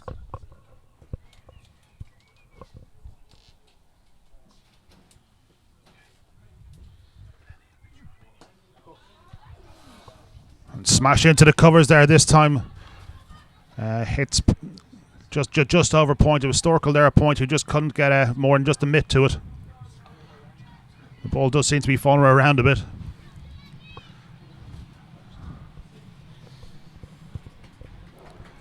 But still, it's well bowled from Laura, keeping it very full, very, very wide of the off stump. In T20 cricket, these catches really need to be taken. It's maybe an area that we need to work on. Oh, and that's criminal. No ball on the last over. It was short, well bowled, but unfortunately they're after coming through for a single. But the no ball's been called for front foot for the looks of things, which brings across a free hit. It's just unfortunate. I think, again, young player, she's trying to do too much. She's probably trying to bowl too fast, very keen, and as a result she stepped over the line. It's going to be a free hit, so everybody needs to possibly duck. Let's have a look. Let's see what they can do. Again, players practice this all the time. They practice taking free hits, having a good swing. Short this time outside the off stump. Comes in. Oh, direct hit would have had her out there, but unfortunately just off target. But a great comeback from Moritz. It was very well bowled by Lara Moritz. She wasn't going to be put off by the prospect of a free hit, so she did very well there. So West Indies looking to power through the 150 mark here. They're 146 for 6 with 3 balls left to go in the last over. Oh, and unfortunately that's going to just straight down the leg side there, and Mary wasn't able to get across to it. That's going to be 5 extra wides, which brings the 150 up. Here it comes here on the replay. You can see she sort of strays with her line. the ball did a little bit of a swing there. It probably pushed it further outside leg than she intended, which was a little bit unfortunate. Yeah, a little bit of an experience coming through here, I think, though, Janice. Short this time. Didn't get much of it. They're looking for 2, which they get in the end. Yeah, again, she's tried to bang it in short. She's not bowling fast enough for the ball to get up high enough. These bats, the West Indian batters are tall. She's going to have to bowl it much shorter, much faster than that to get it up above their heads. 2 balls to go in the over here. This time wide outside the off stump, 2 full, and it's absolutely carved over point for 4 runs. McLean cashing in here at the end. As I said, Natasha McLean is she's a big unit. She's strong. She's tall. Full swing of the bat. Here it comes on replay. She was down the wicket. Big swing of the bat. It was going to go somewhere for 4. She hits the ball very hard. Very important here that Laura gets out of this over as best she can. It's been an expensive one from her and Ireland's perspective, and very well bowled this time. A big swing and a miss comes off Natasha McLean's midriff, and that's a dot to end the over. It was the last ball of the innings, and you could see Natasha saw that heading for the church, I think, but her head in the air, and as a result she missed it. Not too bad by Ireland. We expected the West Indies to come out and try and attack the ball more than they did on Sunday, and they certainly have. They finish on 157 for 6.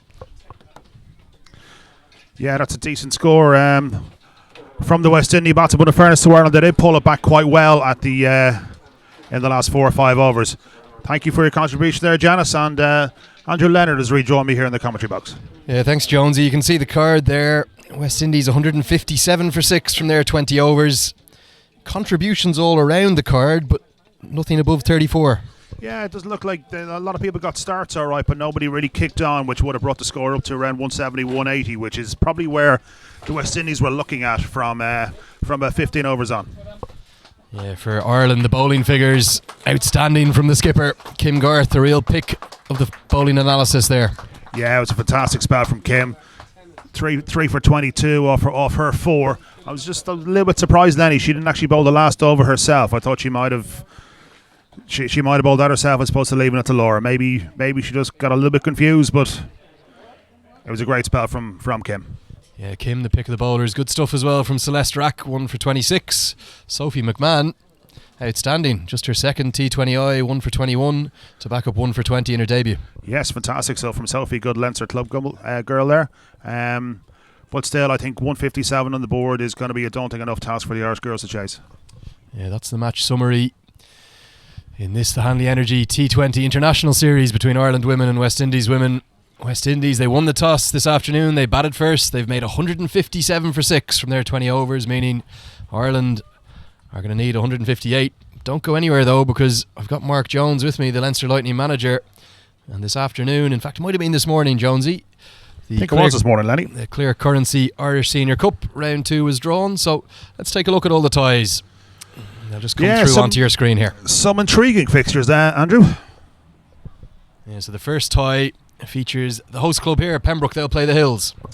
Yeah, obviously Pembroke being the Hills being the informed team at the moment. They're I think they went through the group stages unbeaten.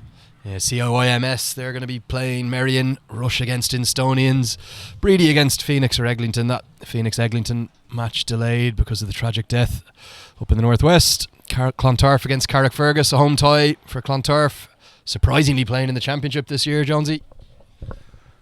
Yeah, absolutely. They have not had the greatest start to season, but I think they'll still end up in the Premier League for next year.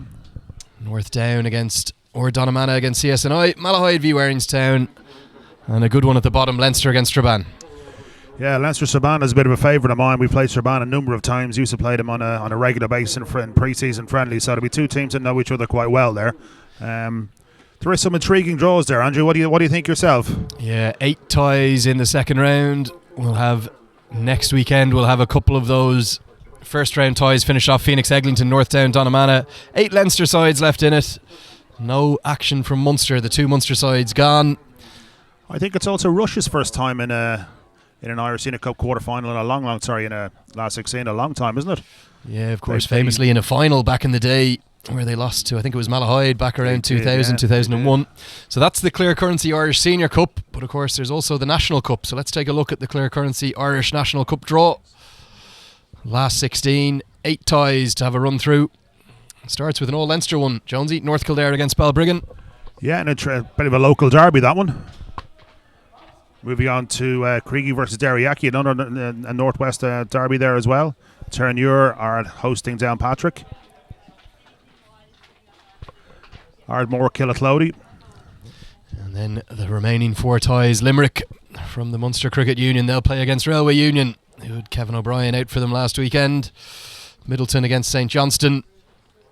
Laurel Vale against Temple Patrick. And rounding out the draw, Ballymena against Fox Lodge. A great innovation, the Irish National Cup, Jonesy. I think it's fantastic, yeah. Like back when I was playing, we didn't have such a thing. So it was a case of you either played in the Irish Senior Cup or you'd know what Ireland fixtures. So this has been a great innovation with Cricket Ireland. I think it's brought cricket, All Ireland cricket, North and South cricket together a lot more. Obviously, a lot more fixtures, and it gives guys exposure to cricket at a higher level in some cases. Yeah, that's the 16 teams who'll be battling it out for the Clear Currency National Cup. Back to the action here, though, at Sydney Parade. West Indies, they have made 157 from their 20 overs. We'll be back with you with the Irish Chase in about 5 minutes' time.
Welcome back to Sydney Parade and Pembroke Cricket Club on a rather fresh May day. We've had 20 overs of this second Hanley Energy T20 International Series between West Indies women and Ireland women. And West Indies put up a big total, 157 for 6 from their 20 overs. Contributions from almost all of their batters, but outstanding stuff from the stand-in Irish captain Kim Garth, captaining Ireland for the first time with 3 wickets. Andrew Leonard here, and I'm being joined by Miriam Greeley again. Miriam, positives out of the Irish innings bowling-wise, but a very big total from West Indies. It was a very big total, but I think, Lenny, they actually did very well. They bowled very well. I think the West Indies came out with a completely different intent, and it was a bit a role reversal that we had on Sunday, where they started very quickly and we pulled them back again. And the last 5 overs, I thought we bowled quite well. I thought Kim bowled exceptionally well, varying her pace and taking regular wickets was a bonus. So huge positives to be taken from the first innings. Yes. Sophie Mcmahon yet again. Stacey Ann King with 34 and Hayley Matthews with 33, the 2 standout batters. But for Ireland, they're going to have to hope for better today from Gabby Lewis and Mary Waldron, who are going to open the innings. Gabby falling for a first ball duck in the first T20 International to a stunning catch at mid-on. Mary Waldron could never really get going, so it's going to be a challenge for these Irish batters on what is a good batting pitch here in Pembroke Cricket Club, but needing nearly 8 and over. It's going to be a big ask, Miriam. It is. I think I was rather critical of Gabby yesterday. We asked the girls to play with intent. She received a short ball first up and tried to hit it for 4, so I was a little critical. We want them to do that. The ball was there to be hit. It just wasn't executed. Going to be Shakira Selman to open up the bowling for the West Indies. She took 1 for 17 from her 4 overs. We're at exactly the halfway stage in the series. The third T20I will be tomorrow at the same venue here at Pembroke at 4 o'clock. Remember, if you're in the area today, get down for the second innings. It's free in. Or even tomorrow, free in all afternoon. Come down and watch some elite international cricket. Here we go for the second innings. Ireland need 158 to win.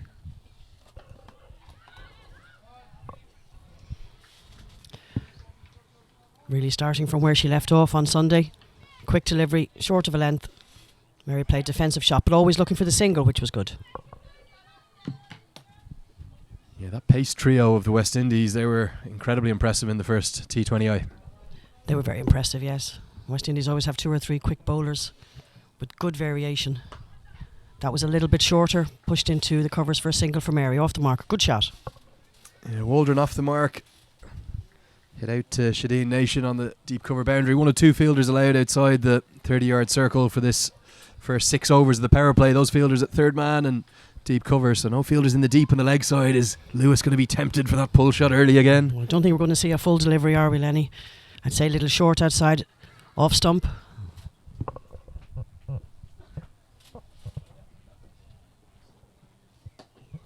More watchful to start this time from Lewis. A young batter of great talent, Miriam. Absolutely. I remember I was back in YM playing in my latter stages, and little 12-year-old Gabby Lewis was there playing with her sister Robin, and even at that stage she had great talent. Yeah, comes from a cricketing dynasty, does Gabby Lewis.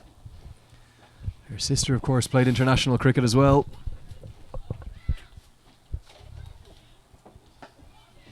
And great dedication from Gabby, because she's just about to sit her leaving cert, but she's here playing international cricket.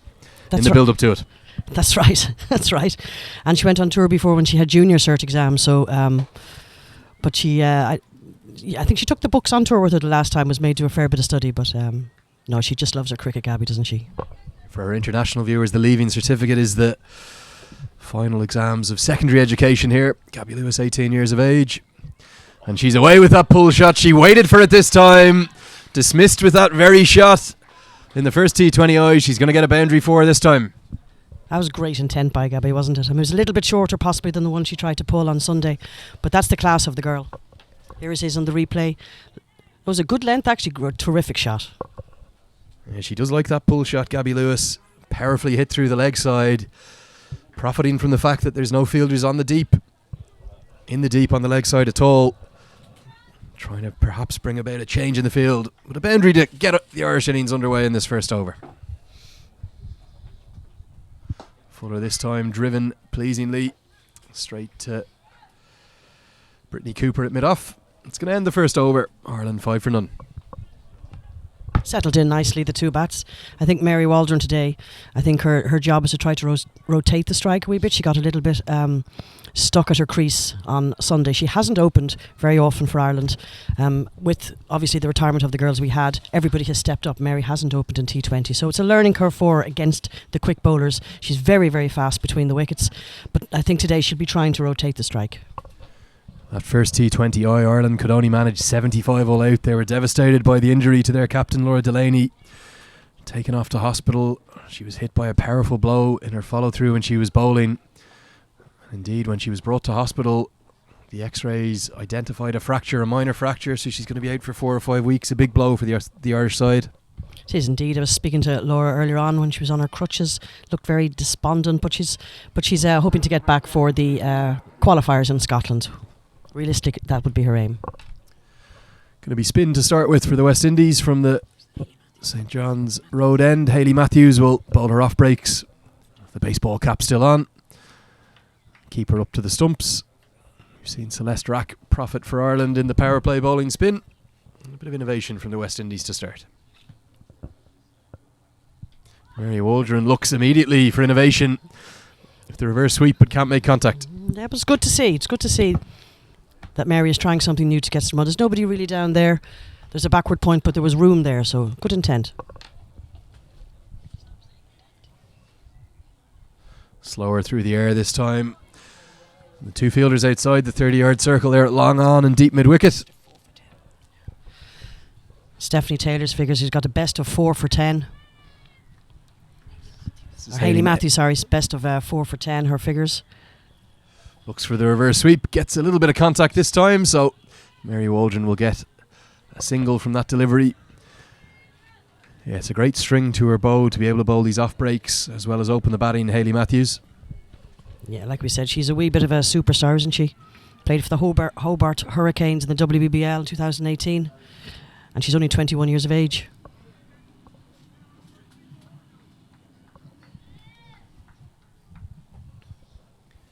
The 21-year-old from Barbados.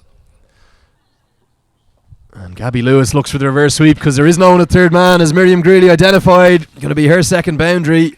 Much better contact from Lewis. A glorious shot for 4. Super shot. I wonder now, will Stefani Taylor change the field? Or take a look at the replay here, Miriam. You can see good intent. Really going hard at the reverse sweep. Nobody Super at third shot. man, and it's brought about the change in the field. It'll be the captain herself who'll come across from fine leg over to third man. It's exactly what the girls spoke about beforehand, trying to manoeuvre the field. Cut shot this time from Lewis. Can't beat. Backward point. Shakira Selman there doing the fielding.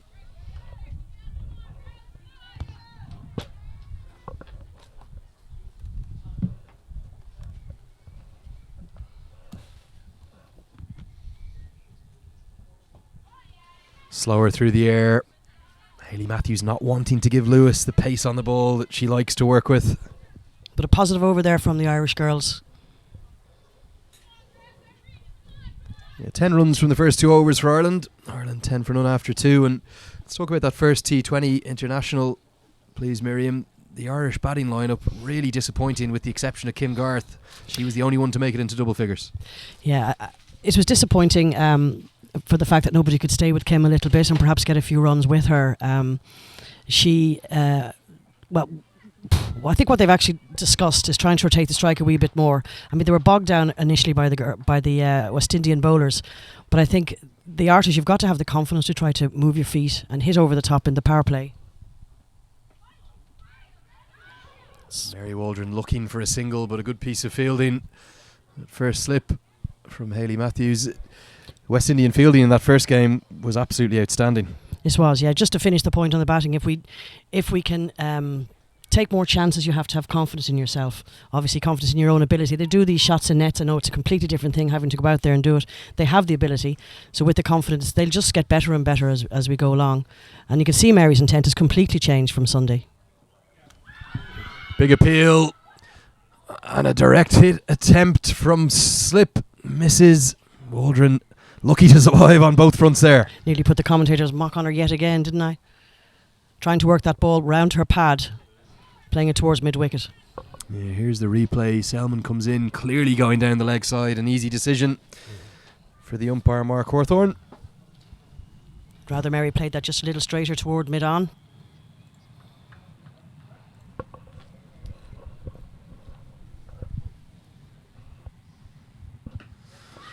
Cut away, but finds a fielder, and again Waldron just getting bogged down early in her innings. Just has to invent a little shot now. She has to have a go-to shot when this happens. She can't really face more than 2 or 3 dot balls when Gabby is looking to hit out the far end, because it put a little bit more pressure on. I'd say she'll try and either look for a quick single here or go big.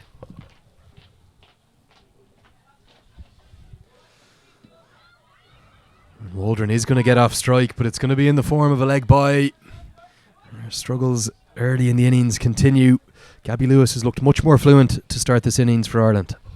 In fairness to Mary, when we played T20 before, she was batting at number 7 and number 8, so it's a massive jump up to open because she is a powerful girl in domestic and Super 3 game.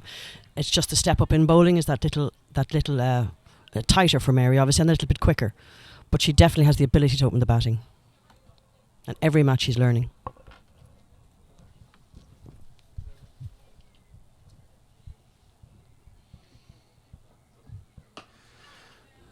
Good confident stuff from Gabby Lewis into the offside for a single.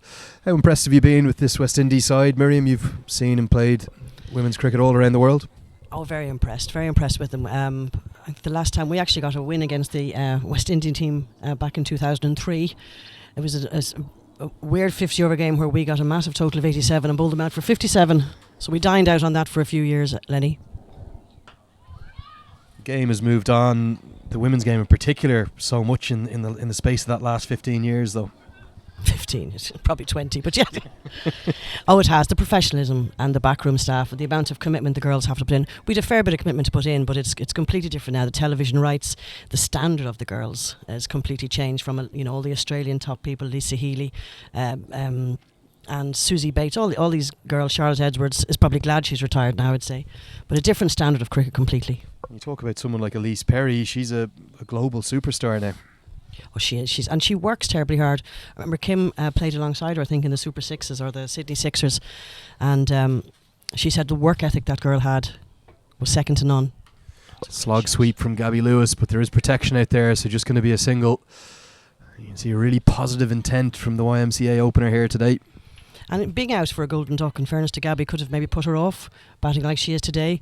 But she's such a talented girl for a young age. She got praised on, heaps of praise over in the World Cup. Because she was only 17, commentators went on, but she's a fantastic player.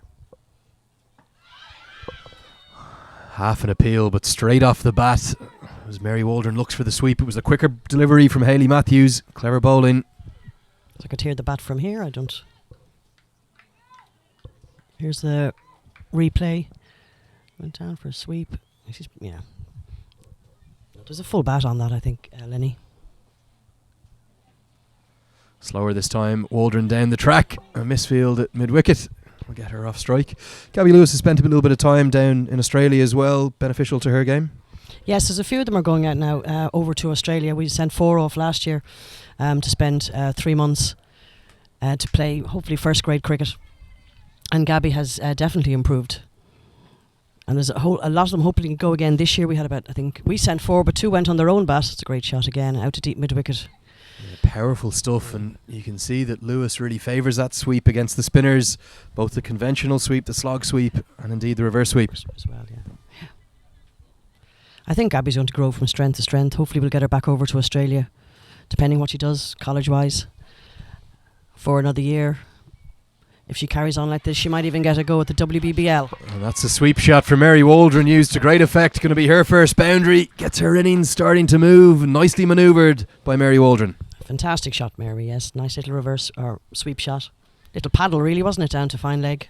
Yeah, here's the replay. You can see it was exactly that, the paddle sweep. She was into position early. And Ireland looking to get their innings off to a much more aggressive start than the first T20I, perhaps growing in confidence a little bit into the series.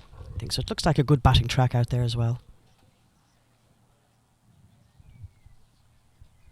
Good crowd building up now at Pembroke Cricket Club. And we've got some sunshine, some late afternoon sunshine peeking through the clouds. It's a local time of about just approaching 6 o'clock. Got a cracking game in store. Sweep shot again. Looks to me like it's going to be back-to-back boundaries as Mary Waldron, she's used the paddle sweep, and there she looks for a more conventional sweep, and the top edge is going to run away for 4. And Hayley Matthews actually moved her square leg around a little bit for the paddle, and Mary put it to the other side of her. Very good batting. Yeah, here's the replay, and it was swept from well outside the off stump. The Irish batters clearly using that tactic to great effect. Most expensive over the innings, 11 runs coming from it. Ireland women 23 for none.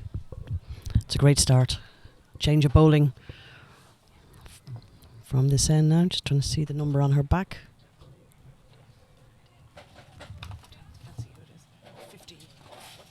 And it's Stacey Ann King coming on to bowl. Left arm bowler, swing bowler. Yeah, brought back into the side today, and in fact brought back into this West Indies women's squad for the first time in a few years.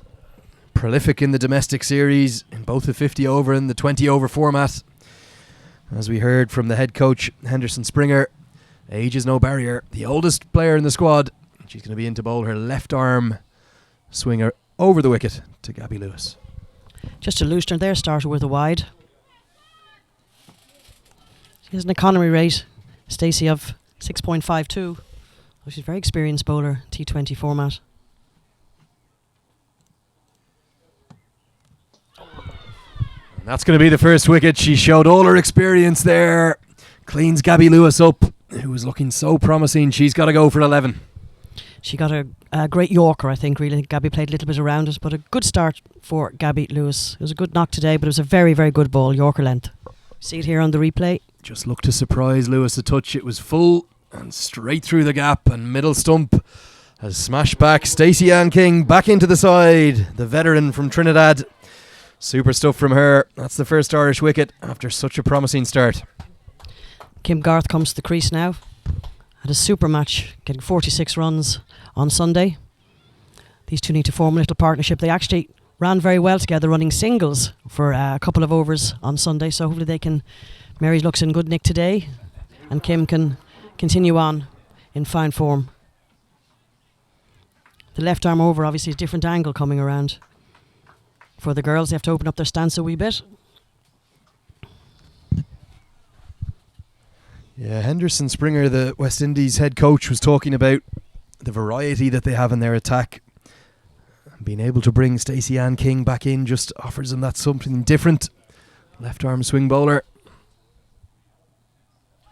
They've got good pace. They've got good spin to offer. They've got leg spin. We saw in the shape of Afi Fletcher, who took 4 wickets in the first game. The off spin of Hayley Matthews, brought into the attack today, who bowls a bit of off breaks and leg breaks. Karishma Ramarak as well. They've got great variety, haven't they? And as you say, good pace. His left arm, good pace is going across the body. That's a good shot for single into the covers. Came off the mark. Yeah, Garth underway. And she is captaining Ireland today for the first time. And the reason she's doing that is the Irish captain, Laura Delaney, took a nasty blow in her follow-through as she was bowling in the first game. It hit her right on the bone, and that caused a bit of a fracture. So she's got what I think you'd refer to as a moon boot on to protect that for the moment. She's on crutches. We wish her well. Hopefully be back later in the summer. You can see Stacey Ann King causing problems for all the Irish batters. She's just tucking her up there, isn't she? Just bowling middle. She must be getting a little bit of in-swing. Is it into middle and leg and tucking Mary up? Mary took a different guard there. I think she might have taken a middle and leg rather than centre. She was just tucked up.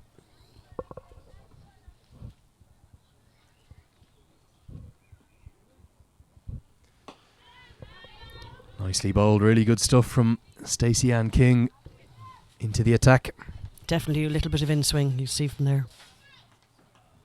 Very accurate bowler. Nice gap here in the covers, but the fact that she's bowling in-swing obviously is a little harder to manoeuvre the ball into covers for single. She's got the 4 on the leg side. And there, she just did exactly what I said was hard to do. Yeah, cut by Mary Waldron into the deep. That's going to end the 5th over. Ireland women, they're 26 for 1.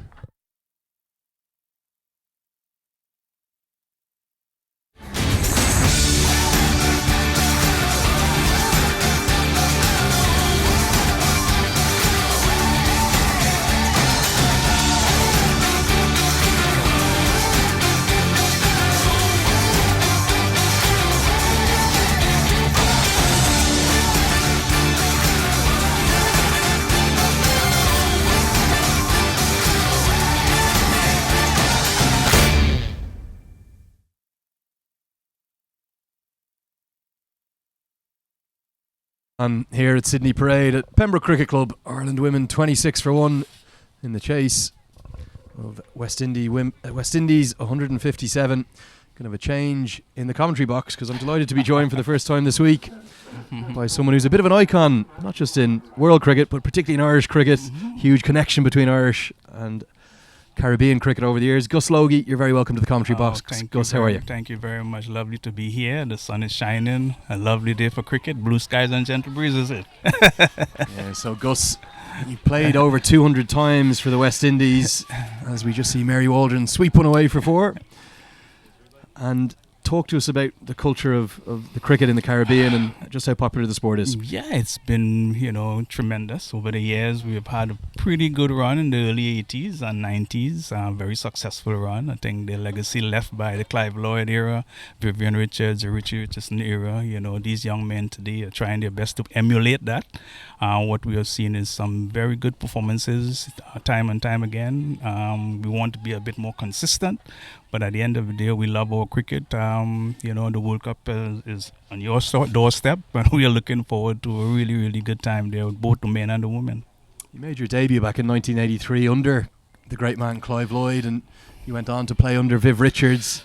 Really iconic leaders in the Caribbean history, and it was such an amazing era for the game, unbeaten at many points through the 1980s. Yes, we were. We considered ourselves the pioneers, if you want to call it that.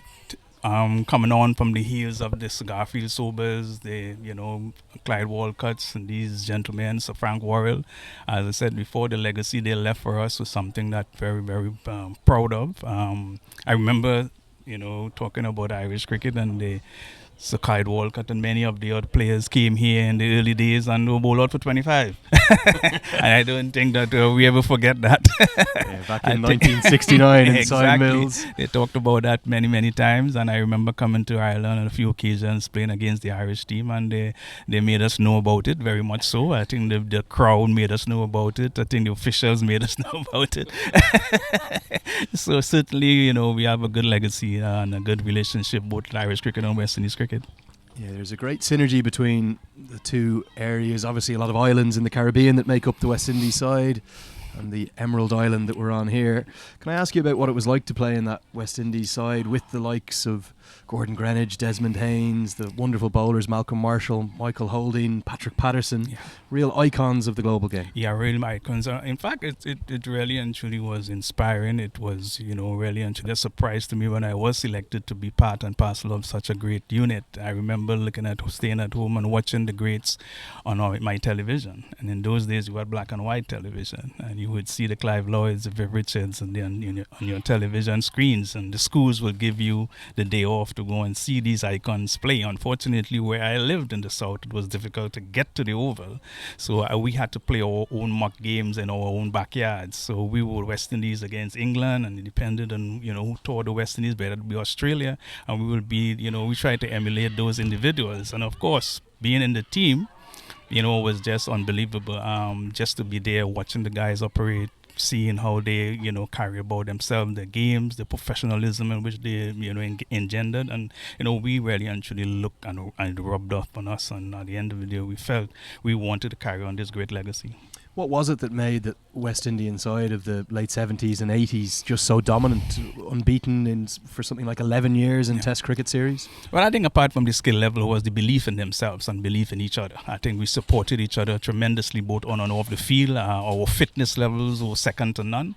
At the end of the day, we had a mentality that said the bowlers will say, if the opposition, if we made 50, we will bowl the opposition out for 49. And of course, we as batters will say the same thing. If the team made 300, we will make 301. I think it was a mentality that says, one for all for one, never say die. There seems to be a real rebirth, though, in the game. There were some very tough times in the late 90s, the early 2000s.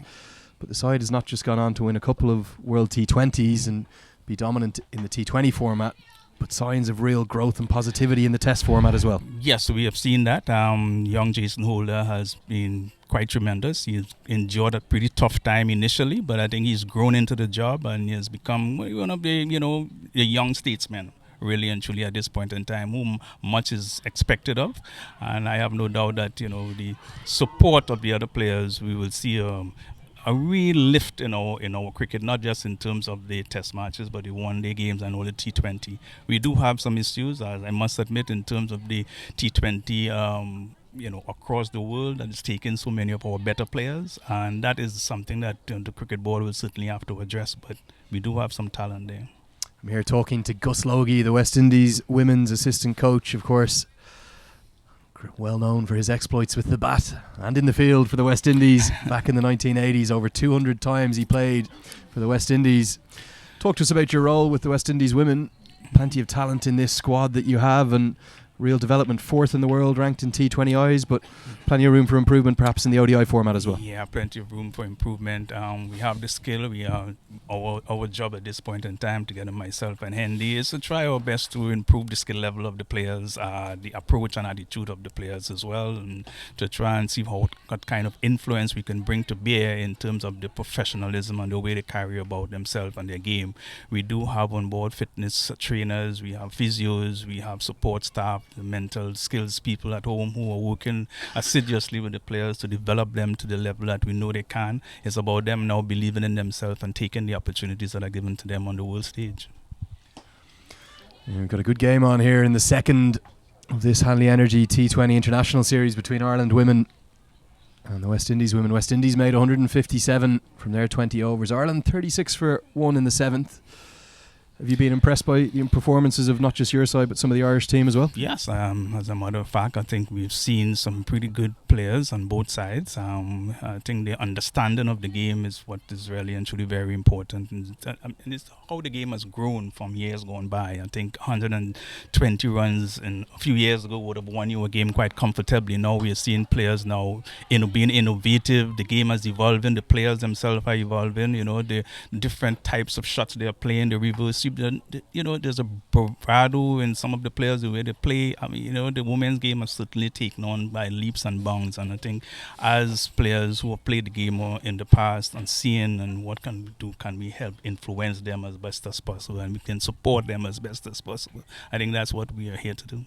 Talk to us about that Women's World 2020 that you hosted in November last year in the Caribbean. There seemed to be wonderful crowds, and the first time that the women's side was really getting the whole island nations and Guyana right behind them. Yeah, definitely. It has its positive side, and it also has its negative side, because the positive side, you love to see the support, but it brings with it a certain added pressure and expectation. It was so high after qualifying for the semi-finals, all before in the preliminary stages. The girls, you can see they're at ease, they're happy, they're jolly, they want to go out there and perform. But of course, the closer you get to that pinnacle of the finals, the pressure starts to build. Everybody now wants a piece of them, the press. It was one of those things in Antigua. It was almost a holiday on that day. So everybody came out. The Prime Minister was there, some of the former players, so Vivian Richards, Andy Roberts, they all came, they prayed, they talked. It was unbelievable. So the girls themselves reached to a stage where there was a little bit more tension than expected. And you were the reigning champions going into it. Yeah, exactly. We were the reigning champions, but playing away from home is always a lot easier than playing at home, I can tell you. But it was a great. You were unbeaten going to the semi-finals, Gus, and then you came up against an Australian side that was in wonderful form and came up just a bit short. Yes, we did came up a bit short. I think at the end of the day, that whole crowd support was just fantastic, but we just couldn't turn it on as expected. Powerful sweep shot here from Kim Garth. It dissects the two fielders in the deep. One of the shots of the day from her, the Irish captain. Very much so. Beautiful shot indeed. Kept it along the carpet. And I think that's what you want to see. Yeah, let's have a look at the replay. Swept from outside the off stump, and Karishma Ramharak, she actually bowled some off breaks and leg breaks. Yes, she's one of those young players coming into the squad. Anisa Mohammed, who has been a stalwart for us for a number of years. She has been now in a situation where young Marmarat has replaced her. We're looking forward to great things from her. She is in a good attitude. Is a young bowler who can spin the ball, and of course she has in her weapon a little bit of leg break. So we try to tell her it's to be used sparingly. Bowl your stock ball more often, perhaps. Exactly. Yeah, swept away by Garth. Going to be another single to the total. Have you enjoyed your time here in Ireland? Well looked after? Very much so. And the weather has cooperated in most cases. It was a bit bit cold, but the sun shine on us at brief moments, and we are enjoying it at this point in time. Seen not only the coaching staff but many of the players with the beanies on, the hoods up. Not the Well, temperatures you're used to. Not the temperatures we're used to, but it hasn't been as bad as expected. We knew coming here what to expect, no two ways about it. But when you're coming from a temperature which is always 35, 36 degrees, anything under 15, it's going to be cold, believe me. I'm here talking to Gus Logie, the West Indies women's assistant coach and a legend of the game from the Caribbean. Played 52 test matches for the West Indies and over 158 ODIs. You must look back on those days with great memories, Gus. Yes, fun memories indeed. In fact, I remember coming to Ireland in 1984 and also in 1991 as a player.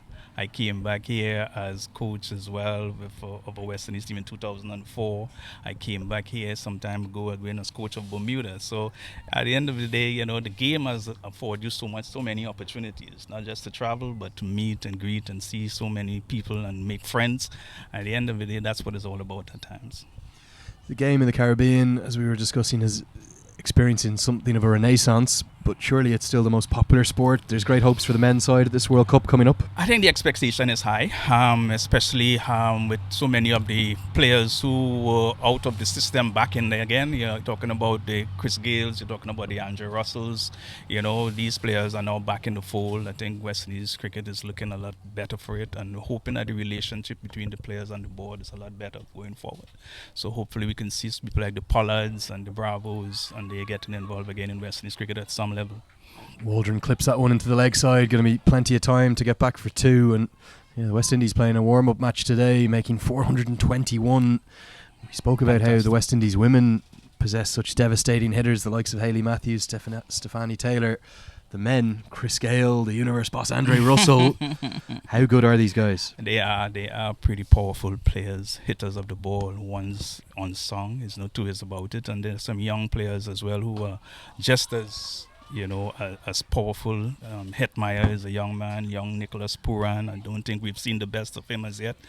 Shea Hope is doing very, very well. He's been very consistent, which is very good to see for a young player.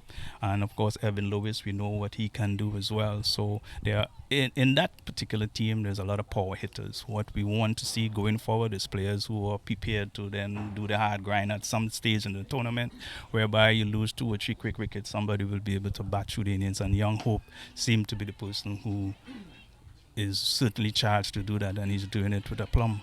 Yeah, and Shea Hope seemed to enjoy his time in Ireland. He couldn't stop getting runs opening the innings. Very much so. I think he has come on leaps and bounds, and the thing that he's not just as an opening batsman or number 3, he's also wicket-keeping as well. So it does take a lot of pressure, but it shows the mental toughness of the young man, and I do wish him all the best going forward.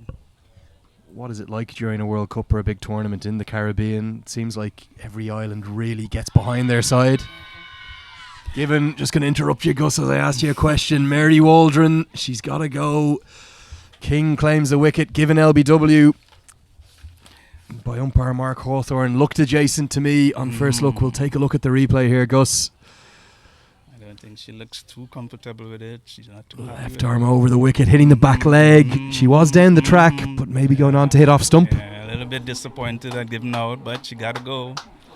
You as a batsman, would you have been disappointed with that one, Gus? I would have been disappointed. I missed it.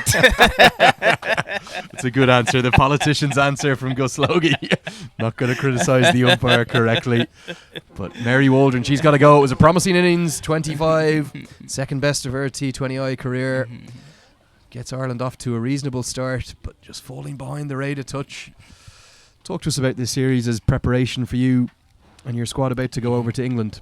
Yeah, I think one of the things we encountered a few years ago when the ladies came to England is about adapting to the conditions very much so, and of course, it's almost difficult to acclimatize in conditions when you're not used to it. I don't think we could replicate anything like that in the Caribbean. I think we can do as much nets as we can. We can really and truly have as many games as we can in the Caribbean. Before coming, we can talk about the conditions, but actually being in the conditions and actually working it out for yourself at the end of the day, the different types of pitches. When the sun is out, the ball doesn't swing as much. When the sun goes down, you see the ball swinging around. So as a batter, one had to adapt. very much so. And at the end of the day, whatever challenge that is put in front of them, they must be able to work it out themselves. So I think what we're seeing, these practice games play a great part in their overall preparation. And I think their well approach to their own innings and learning the different conditions that you're going to play in. And so to me, it's very, very valuable. Ends the 9th over. Rebecca Stokel, the new batter to the crease for Ireland. Ireland 47 for 2 now in their chase of 157 from the West Indies. You're talking with Gus Logie, the West Indies women's assistant coach. He's talking about the benefit of the preparations. You're not just a big cricket man, but you've also spent time in Associate Nations, some time up with Canada. Do you like to see the developing nations thrive and as the game grows around the world? I think it's important. We got to spread the game. Very, very important that we do spread the game. We've seen Bermuda at one time enter the World Cup. We've seen Canada there.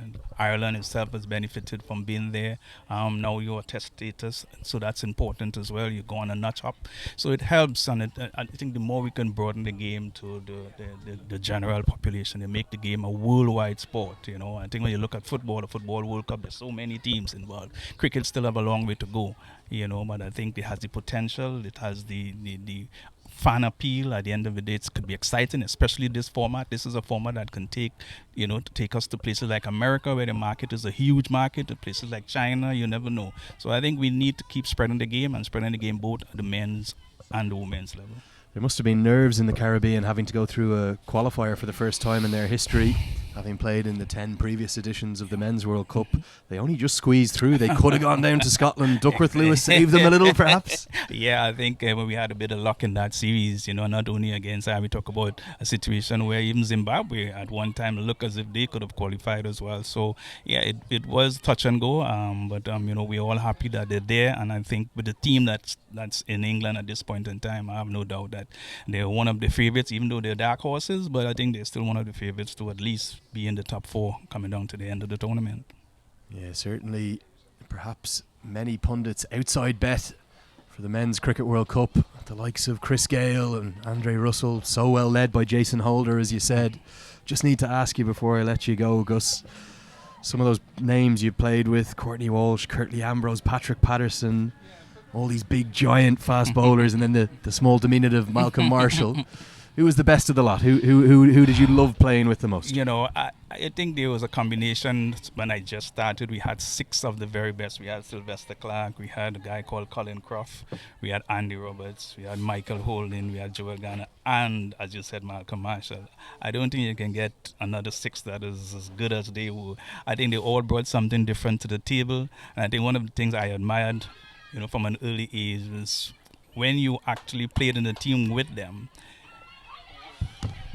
Mix up here. Garth looked to come back for 2. A direct hit from the keeper would have been out, but Charmaine Campbell, she threw down the stumps, she missed.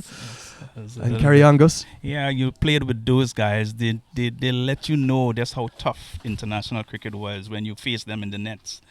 I've never seen them eased up on you in the nets. They always come at you, they bowl up their long runs, they come at you as quickly as possible. I remember, I'll give you a story where we were in Adelaide one time, and even the great Viv Richards never wanted to bat in the nets where Sylvester Clarke bowls.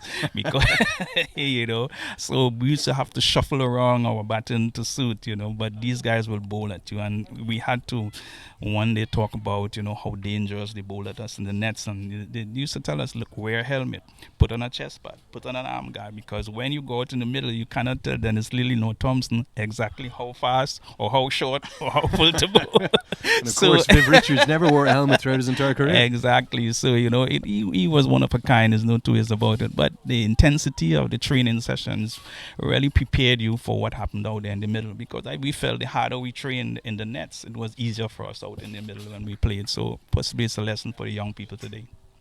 There seems to be shades of that great West Indies men's side in this women's squad. You have good variation in your bowling, some pace, some good spin, and some very powerful hitting. Yes, we do. We have a combination. It's about building that confidence level in all the players so that when they go out there, they can back their skill and back themselves and back each other to produce the kind of performance consistently that we know they can. And I think that's going to be the challenge for us going forward, but it's something we believe we can overcome in these conditions here in England.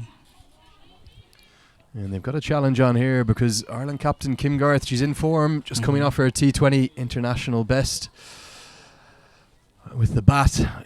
And although Ireland still need more than 100 off the last 10, they're going to be looking to take the aggressive approach and try and chase down this total to square the series. It's certainly going to be exciting to see. Gus, can I just ask you before we let you go, and we'll get back to your duties here with your squad, the talent in this squad that you seem to possess, can they go on to higher levels and perhaps get back to the higher levels of the 50 over game in particular? We've seen you lift a 2020 World Cup, but the 50 overs format's something you've struggled in recent years. Yeah, I do believe we can. I think we have the players who can. As I said before, it's a matter of the players now believing that they can produce the kind of totals and defend them that they in the 50 over demands. There's a bit more patience involved, a bit more selection in shots, and I think they are growing and they're learning as the game evolves. We spoke about Kim Garth taking the aggressive approach. We're seeing on the replay here, straight down the ground. It was a slower ball from King, but hit beautifully straight as a die down the ground for a boundary 4. Could still have a game on yet here, Yes, Gus. I think so. I think we need it. I think you need it. That's what's going to bring the best out of everybody. There's an opportunity for them to overcome these challenges that they face. And I'm looking forward to it because I think that's what we need at this point in time, a good challenge. So I'm looking forward to it. That was Stokel hitting it straight down the ground for 4. The two ponytails confusing me under the helmets.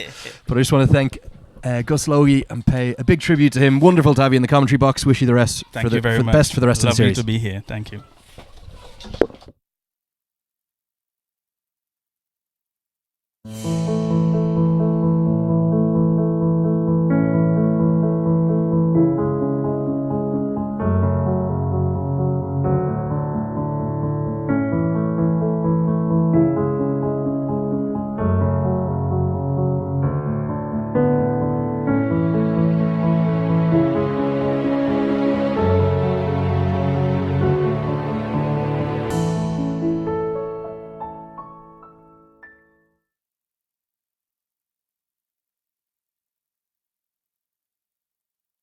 Stokel falls for 7. Just a fine edge behind and a juggling catch from Charmaine Campbell behind the stumps. And with that wicket, we're going to have a change in the commentary position because we'll pass over to Mark Jones, who'll be joined by Janice Walsh. Thank you, Lenny. Disappointing there, Janice, just as partnership was starting to get going there. Yeah. It was a very thin edge. It was well taken by the keeper after she juggled it. So it was good to hang on to the catch.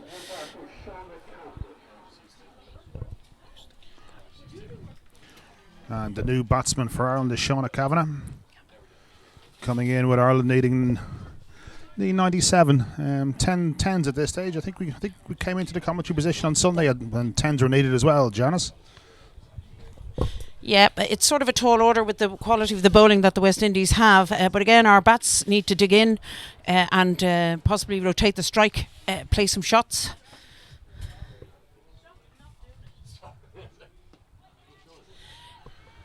Very watchful first up from Shauna there. Yeah, it's very interesting that the West Indies are bowling their bowlers straight through, and we probably think it's probably because of the weather, because of the coldness. They can't afford to sort of rotate them or stop them because they will get cold. What do you mean it's cold, Janice? It must be 16 degrees at this stage. I think compared to Trinidad and Tobago, I think it's probably like middle winter. I don't think it gets up to about 21 there. I think it's more humid over there, though, isn't it? I haven't been there for a while, Mark. The last time I was there, it was very warm. Showing on the sweep, but finds it the short fine leg fielder even. And wicket maiden so far this over. Ireland Shauna really needs to get off strike very quickly here. Give Kim the strike. Yeah, much better. Just waited on that one, played off her hip, bumped it into the deep square leg for a single. Yeah, Kim is now 14 runs off 20 balls, and again she's very fussy about her run rate. She likes to keep the scoreboard ticking over. She likes to take on the bowlers, so she'll want to keep the score adding. Final ball, the over, and stayed down a little bit there. I think Kim slightly misjudged that, and that ends the 12th over. Ireland move on to 61 for 3, just a single off that over. Yeah, super over from Ramarak. That's the end of her 4th over. She's 1 for 22 so far, which is excellent bowling. Very nice spell, all right. Very nice spell. But it will bring about a change in bowling at that end next up. So Ireland might look to attack at that end.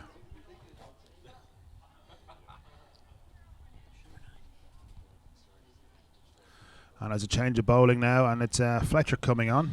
It's Afi Fletcher coming on. She's a leg break bowler, and she was the outstanding bowler on Sunday. She bowled 4 for 14 off 3.4 overs. She really ripped into us. It'll be interesting to see if we've done our homework now and are able to maybe not succumb. Given plenty of air and nicely played down the ground there this time by Shauna Kavanagh. Mid-off just cuts that off with one run, brings Kim back on strike. We have to remember that, again, Ireland have only played 57 T20 matches compared to the West Indies, who've played 112.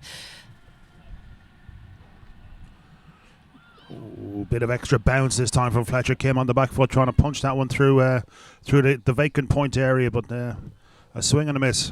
I think if Ireland have any chance of chasing this down, a lot rests on Kim Garth's shoulders. Needs a captain's knock required here, Janice.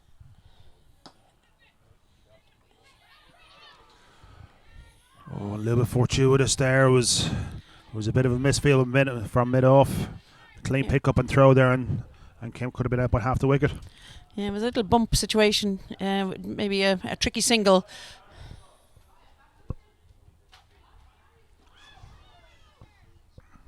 Shauna Kavanagh down in one knee to sweep there, but misses everything. Again, Afi's bowling leg breaks. Here, Shauna would be wise maybe to play through the V. They have a fielder back here at mid-on. Oh, it hit straight back to Fletcher. Straight for a catch and bowl. Unfortunately, she's grasped that one. Yeah, Shauna just spooned it back up to the bowler. She's lucky that she wasn't out there. Here it comes on replay. Yeah, a fairly straightforward catch, you'd say. Didn't quite get to the pitch of that one. This time on the back foot, tries the cut. And that brings the end of the 13th over now. 63 for 3. Another good over for the West Indies. Just a one run coming from it again. Shauna and Kim now need to talk to each other. They're well used to batting together. They both play here in Pembroke Cricket Club. They're well used to the wickets. They're well used to the ground, and they're used to each other's calling. Shauna needs time in the middle. She didn't last very long on Sunday, and she's a fine player. She just needs to rotate the strike and just get comfortable out there, build her confidence. And with Fletcher's spell finishing, it brings a change. With Shadeen Nation coming on now.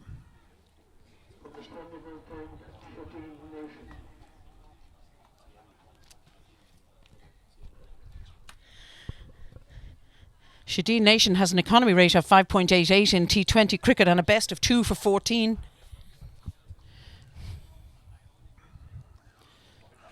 Short this time. And spanked over cover by Kim Garth just for the 2. He was very slow coming onto that one.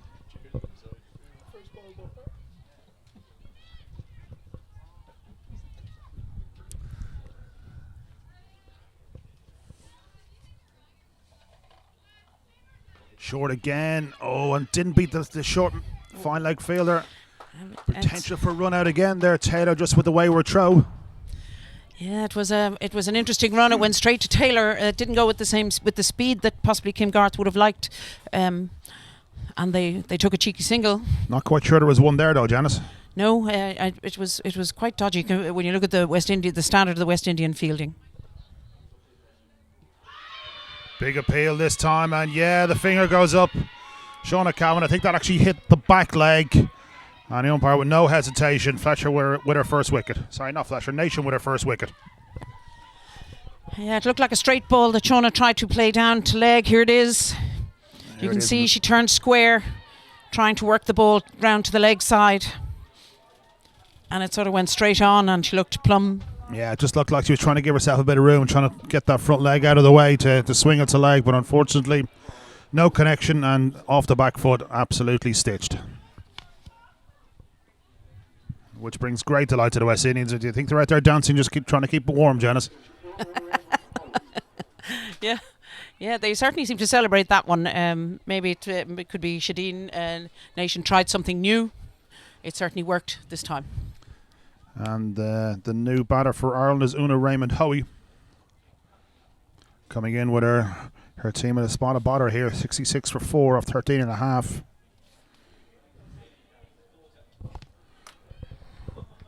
She doesn't really have much chance to play herself in here, Janice. She needs to get down with it from ball wall, doesn't she? No, she doesn't. She needs to rotate the strike and give Kim Garth the strike, I would think, first of all. Bit of miscommunication there. I don't think they're on the same page. I think the little bit of extra bounce there surprised Una. Yeah, it could have been a little bit of whoops, sorry. There.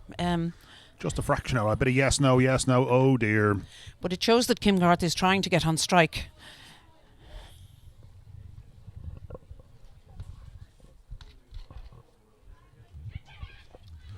This time she gets inside the ball and places down to short fine leg for the single. Gets Kim back on strike. One ball remaining in the over. Is it me, Mark, or is that sort of popping up very slightly? It seems to be sort of sticking up and sitting up. They've been able to work it around to leg a couple of times. It just seems to sit up nicely. Yeah, a little bit of tennis ball bounce there, I think. No great pace in it, so the batter is well able to get inside it and just flick it down to leg. And a final ball, nation's over. Oh, and a swing and a miss this time from Kim Garth. That brings it into the 14th over. Ireland have moved on to 67 for 4 in this, the second Hanley Energy T20 International between Ireland and West Indies. It was going down a little bit down leg side. Shadeen Nation 1 for 4 over first over. Very nice. Ireland, I hope they're talking to each other about rotating the strike. We're 67 of 13 overs. On Sunday we got 76, was it? Yeah.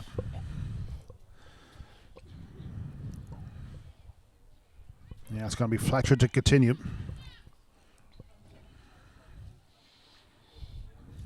It's a big few overs here now for Ireland. Raymond Hoey needs to get off strike first up here. Ireland really need to get Kim Garth on strike here if they have any chance of chasing down this total of 157 from the West Indies.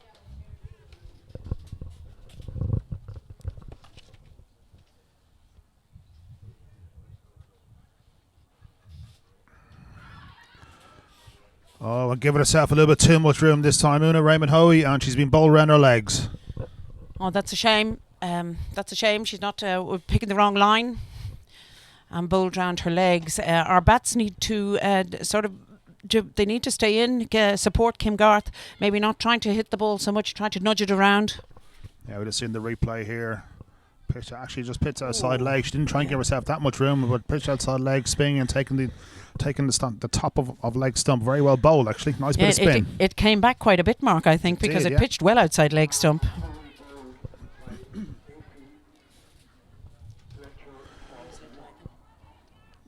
But Una Raymond Hoey has to go for just one, and that brings, I think it's Louise Little.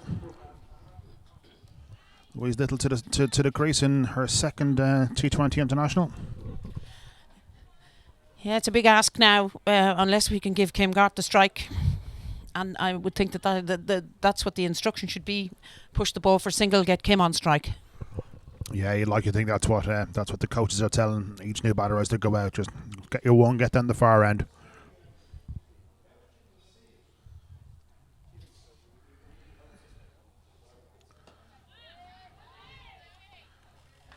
Yeah, nicely bowled this time from Fletcher, and Louise Little happy just to play a forward defensive to that.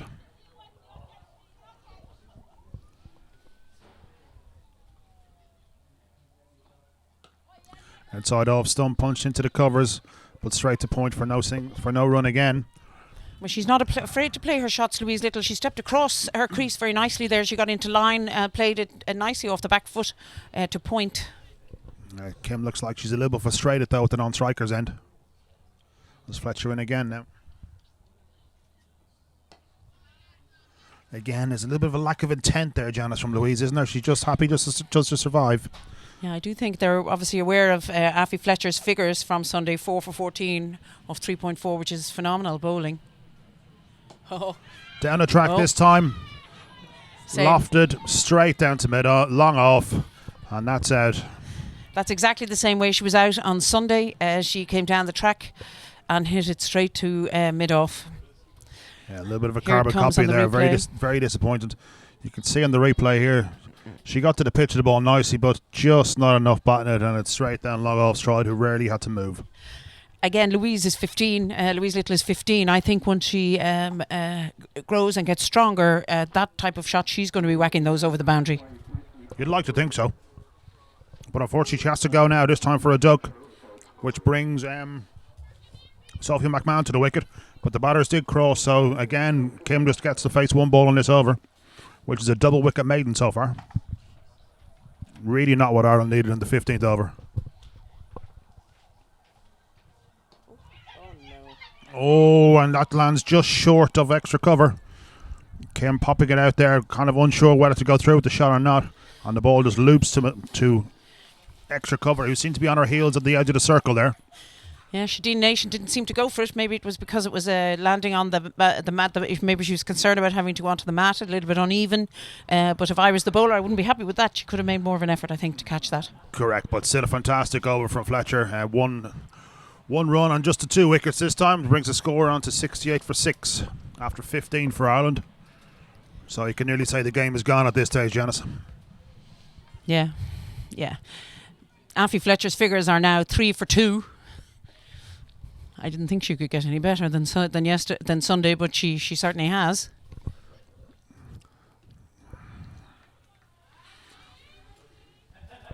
And Shadeen Nation to continue now. Wider this time. Kim, I think, was looking for a wide, but not signalled.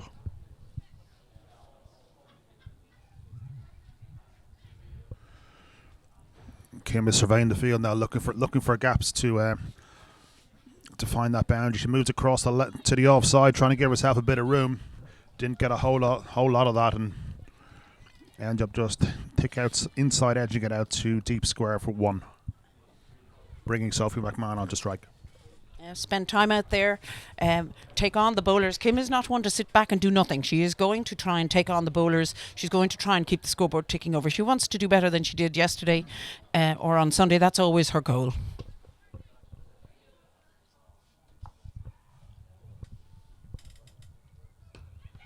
Fantastic shot this time from Sophie Mcmahon. Short and wide outside the off stump and punched through the point area for 4. You can see this on replay. It's wide outside the off stump. She just stepped across and just beautifully timed it backward a point, and it raced away to the boundary for 4.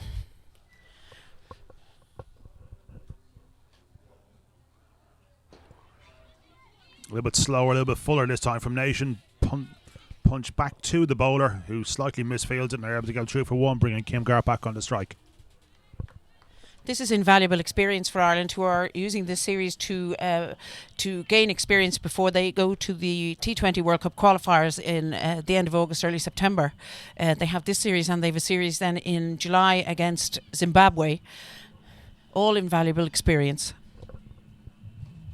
Oh, top edge from Kim Garth this time. Nation getting under it. Oh, and she spilled it. My. That is a criminal drop. Just see on the replay here.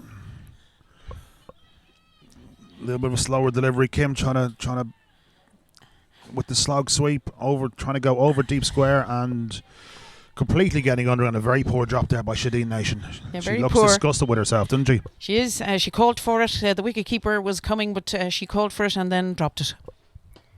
Full toss this time.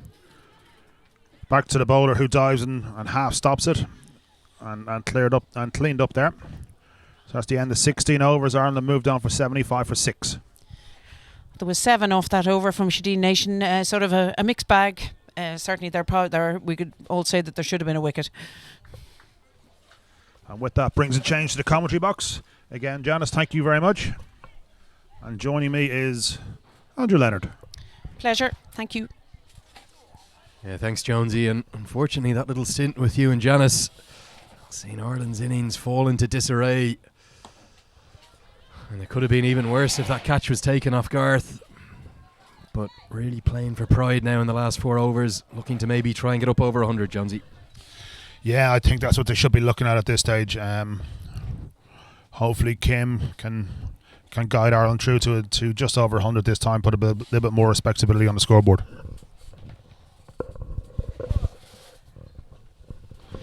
Did you have a nice chat with Gus Logie, the legend?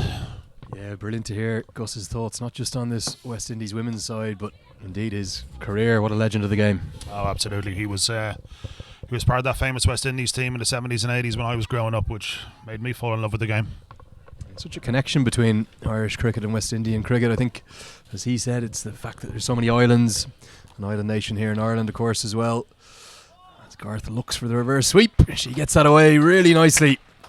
Could run away all the way for 4, not quite. Just clawed in by Cassia Knight down there at third man. Quality shot, that one, Jonesy. Absolutely. It was a fantastic shot. Kim Garth just shown her class. She is head and shoulders above pretty much most of the Irish team here, and that really is coming to the fore. How good has Afi Fletcher been throughout this series? 6 wickets now. It could have been maybe even 7. Turning the ball, showing great control. Yeah, I was just going to say that the West Indian slow bowlers have really put Ireland to the sword both today and on Sunday. I think the length that they're bowling is really key. Big appeal, given not out, possibly just going down leg. Garth did come across her stumps. We'll just see if we can take a look at that again. Mark Hawthorne doesn't like normally giving out LBs. This time Kim comes across. I think it actually pitched outside leg, and it might have gone on because it looked like it turned, but I don't think it definitely pitched outside leg. Yeah, good decision. Followed up by a good shot from Kim with Garth down the ground. Natasha McLean doing the fielding. Not long on. Garth has looked head and shoulders above the rest of the Irish side, particularly with the bat in hand. Yeah, very much so. And that's the end of the 17th over, and Ireland have moved on to 80 for 6.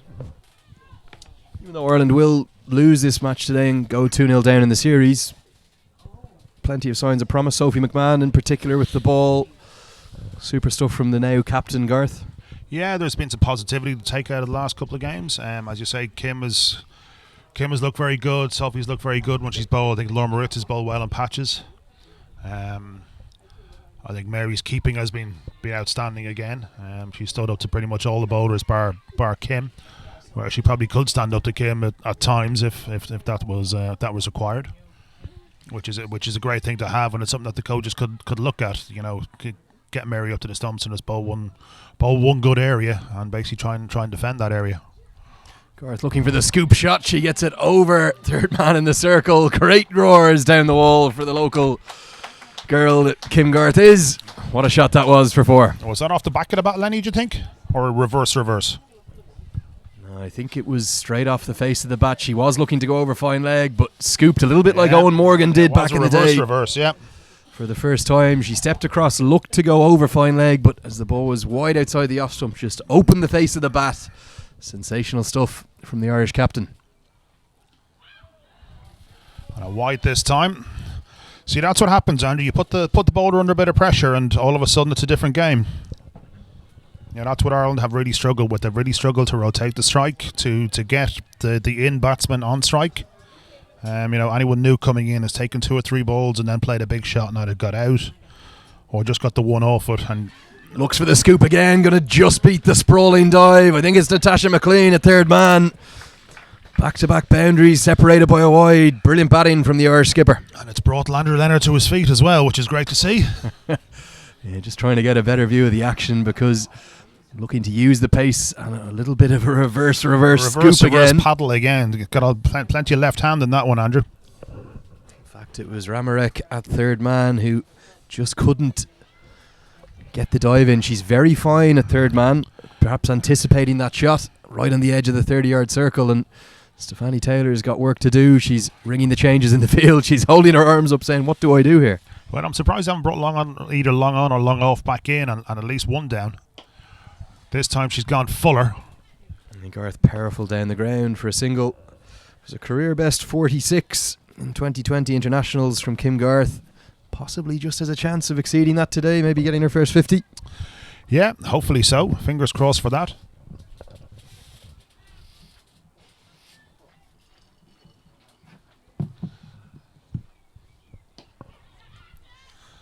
Nicely played down the ground this time from Sophie Mcmahon. Just the one this time. There will be some disappointment in the Irish ranks in terms of some of the batters. Shauna Kavanagh falling for a low score today. Una Raymond Hoey bowled for just one. Too many scores in the single digits in both these matches from an Irish perspective. Yeah, I think so. If you look at the scorecard, Andrew, you got Mary up top with 25 and Gabby Lewis with 11. Then you got Kim, who's got a decent score again today. But after that, it's pretty much been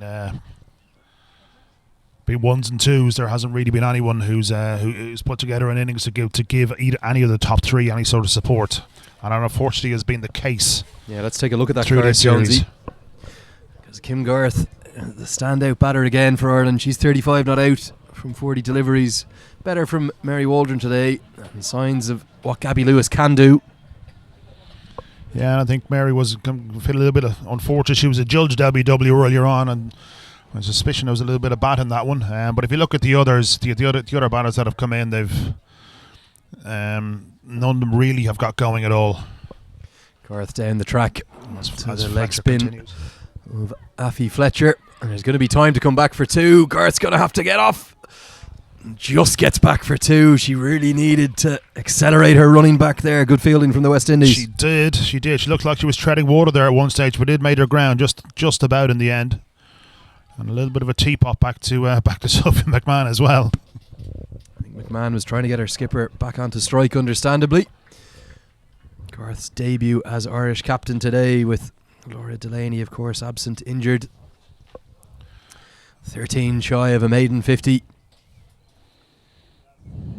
And she smashed that one down the ground for the first six of the Irish innings. A superb blow from the Irish captain. A shot of the day from her. Absolutely magnificent shot. Picked up the length of that very, very quickly. Little hop skim to jump down the ground and straight over the bowler's head for six. Let's have a look at the replay, Jonesy. It was tossed up by Afi Fletcher, but it was met by the full face of the bat from Kim Garth. It went straight as a die into the side screen, over the rope.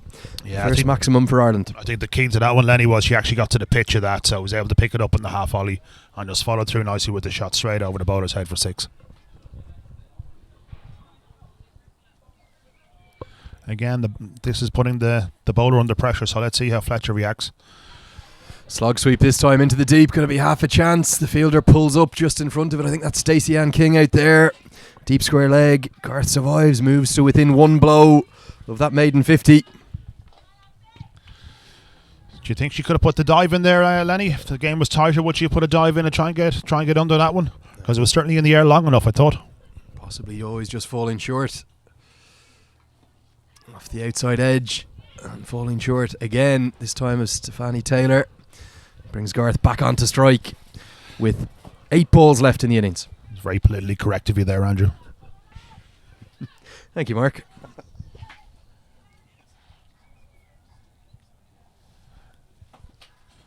Down the track again from Garth, powered to long on. It is Natasha McLean this time doing the fielding. Garth moves to 45. And of course the Irish 100 brought up by that 6 from Kim Garth as well. Yeah, and it's been a better over from the Irish perspective, but it's kind of ruining Fletcher's figures. Hit into the leg side by Sophie Mcmahon. Probably just for one. Protection out there at Cow Corner. Going to end a super spell of leg spin bowling. 4 overs, 2 for 20 from Afi Fletcher. Absolutely fantastic, and that over went for 12, so it could have been a lot better for him.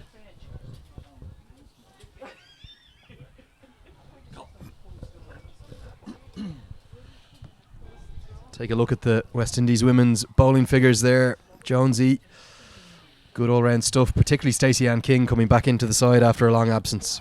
Yeah, very much so. Hit her straps early doors, and 2 for 15 off her 4. Just showed her class today. It's going to be Nation, I think, to bowl the final over here. Sophie will be looking just to get off strike, bunt it down to long on for 1. Give Kim the strike. She's on 45. Hopefully she can get to her maiden T20 half century. There'll be a tremendous round of applause if she does. Be a great cheer. Yeah, anticipation rising from the home crowd. Kim Garth on her home ground, her home club ground here at Pembroke Cricket Club, Sydney Parade in South Dublin. She's on 45, maybe just one mighty blow short of a maiden T20 I-50.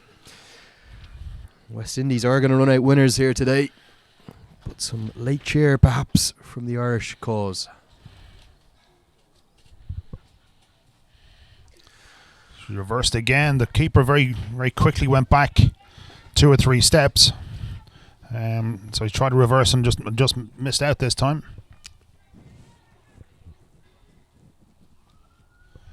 Yeah, the keeper back. I'm not sure if there's much value in playing the reverse sweep here, Lenny. Down the track this time and just spun it down to the long arm. Yeah, Garth using her feet. Just 3 balls left in the innings. She's within a boundary of that 50, but McMahon's going to have to get her back on to strike. West Indies all set to take an unassailable 2-0 lead in this Hanley Energy T20 International Series. It's a deserved lead, in fairness, Jonesy. Very much so. They have been head and shoulders above the Irish in the 2 games so far. To be fair to the Irish, it is a very young squad that they have, and losing the captain as well didn't help their cause. Sophie Mcmahon continuing an impressive little innings. She's looked very good with the bat and outstanding with the ball for Ireland so far. Yeah, she's in only her second T20 International. I think she looked very composed. She just knocked the ball around with the bat, and she's bowled very well in both games. 4 needed from Garth for her half century. 2 balls left. Hit into the leg side, and there's going to be huge cheers from the home crowd of Pembroke, because on her captaincy debut for Ireland, Kim Garth moves to a maiden T20 International 50 to great applause from the home crowd. The biggest cheer of the day. Absolutely fantastic stuff from Kim. Really, really well deserved. And as you say, her home crowd has really risen to her here. It's great. It's great for her to do it on her home ground as well, and on her debut as captain. Here's the replay. She came outside her off stump. She saw the gap in the field behind square on the leg side. Hit straight down to her clubhouse pavilion here at Pembroke, and a very well deserved maiden 50. One of the standout players of the series so far. And the penultimate ball. It's the final ball, Jonesy. Sorry, the final ball. Apologies. Kim Garth will finish with a single. She'll keep the red ink. She'll finish 51 not out. But West Indies, they're going to run out winners. Ireland finish 112 for 6 from their 20 overs. And the West Indies women, they take the win today by 45 runs. And they will take the series, the Hanley Energy T20 International Series. Congratulations to them. Warm handshakes between the sides. Very good game of cricket today, and an improved performance from this Irish side. It was a much better performance from the Irish side. I thought they bowled really well in the middle overs of the West Indian innings, and obviously Kim Garth's undefeated half century was the mainstay of the Irish performance. They got off to a reasonable start with Mary and Gabby up top, but unfortunately just kept on losing wickets at crucial times. They were never able to get a partnership through that middle overs going, as the West Indian bowlers, especially their slower bowlers, really put Ireland to the sword. Yeah, you can see Kim Garth distraught, disappointed to have lost her captaincy debut. Ireland going down, losers by 45 runs. But a big round of applause and a big hug and a pat on the back from her teammates. She's led very well today, outstanding with bat and ball, and Sophie Mcmahon as well, a special word for her. 11 not out with the bat. Good bowling again, and warm handshakes between the two sides. It's been a series played in great spirit. Yeah, it certainly looks that way. And Lenny, muted celebrations from Kim. Obviously, the defeat has taken its toll on her. She's been on the pitch for pretty much 35 of the 40 overs. But a fantastic innings from her today. But all credit to the West Indies again. As we said, they were head and shoulders above the Irish, not only today but on Sunday as well. I think that the difference really is their power hitters up top, and also their slow bowlers have really put Ireland to the sword with the ball. Yeah, you can see the final handshakes on your screen there between the backroom staff. That's the final Irish card, 112 for 6. Kim Garth, the star of the show. 51 not out, coming at a good clip of just 48 balls. Let's take a look at those West Indian women's bowling figures. Some outstanding stuff led by Stacey Ann King and Afi Fletcher. Yeah, Fletcher, I think, was the pick of the bowlers. Her final over went for 12, so take that out of the equation, and she's 2 for 10 in 4 overs, which is a fantastic spell of bowling. I really took the game away from Ireland. Here's the match summary. West Indies, they're going to run out winners today, and in fact winners of the series, because they take an unassailable 2-0 lead in this Hanley Energy T20 International Series. They win today by 45 runs, but we're going to do it all again tomorrow. 4 o'clock, the same time, the same venue, and we'll be with you to bring you every ball on Cricket Ireland TV. So please join us then.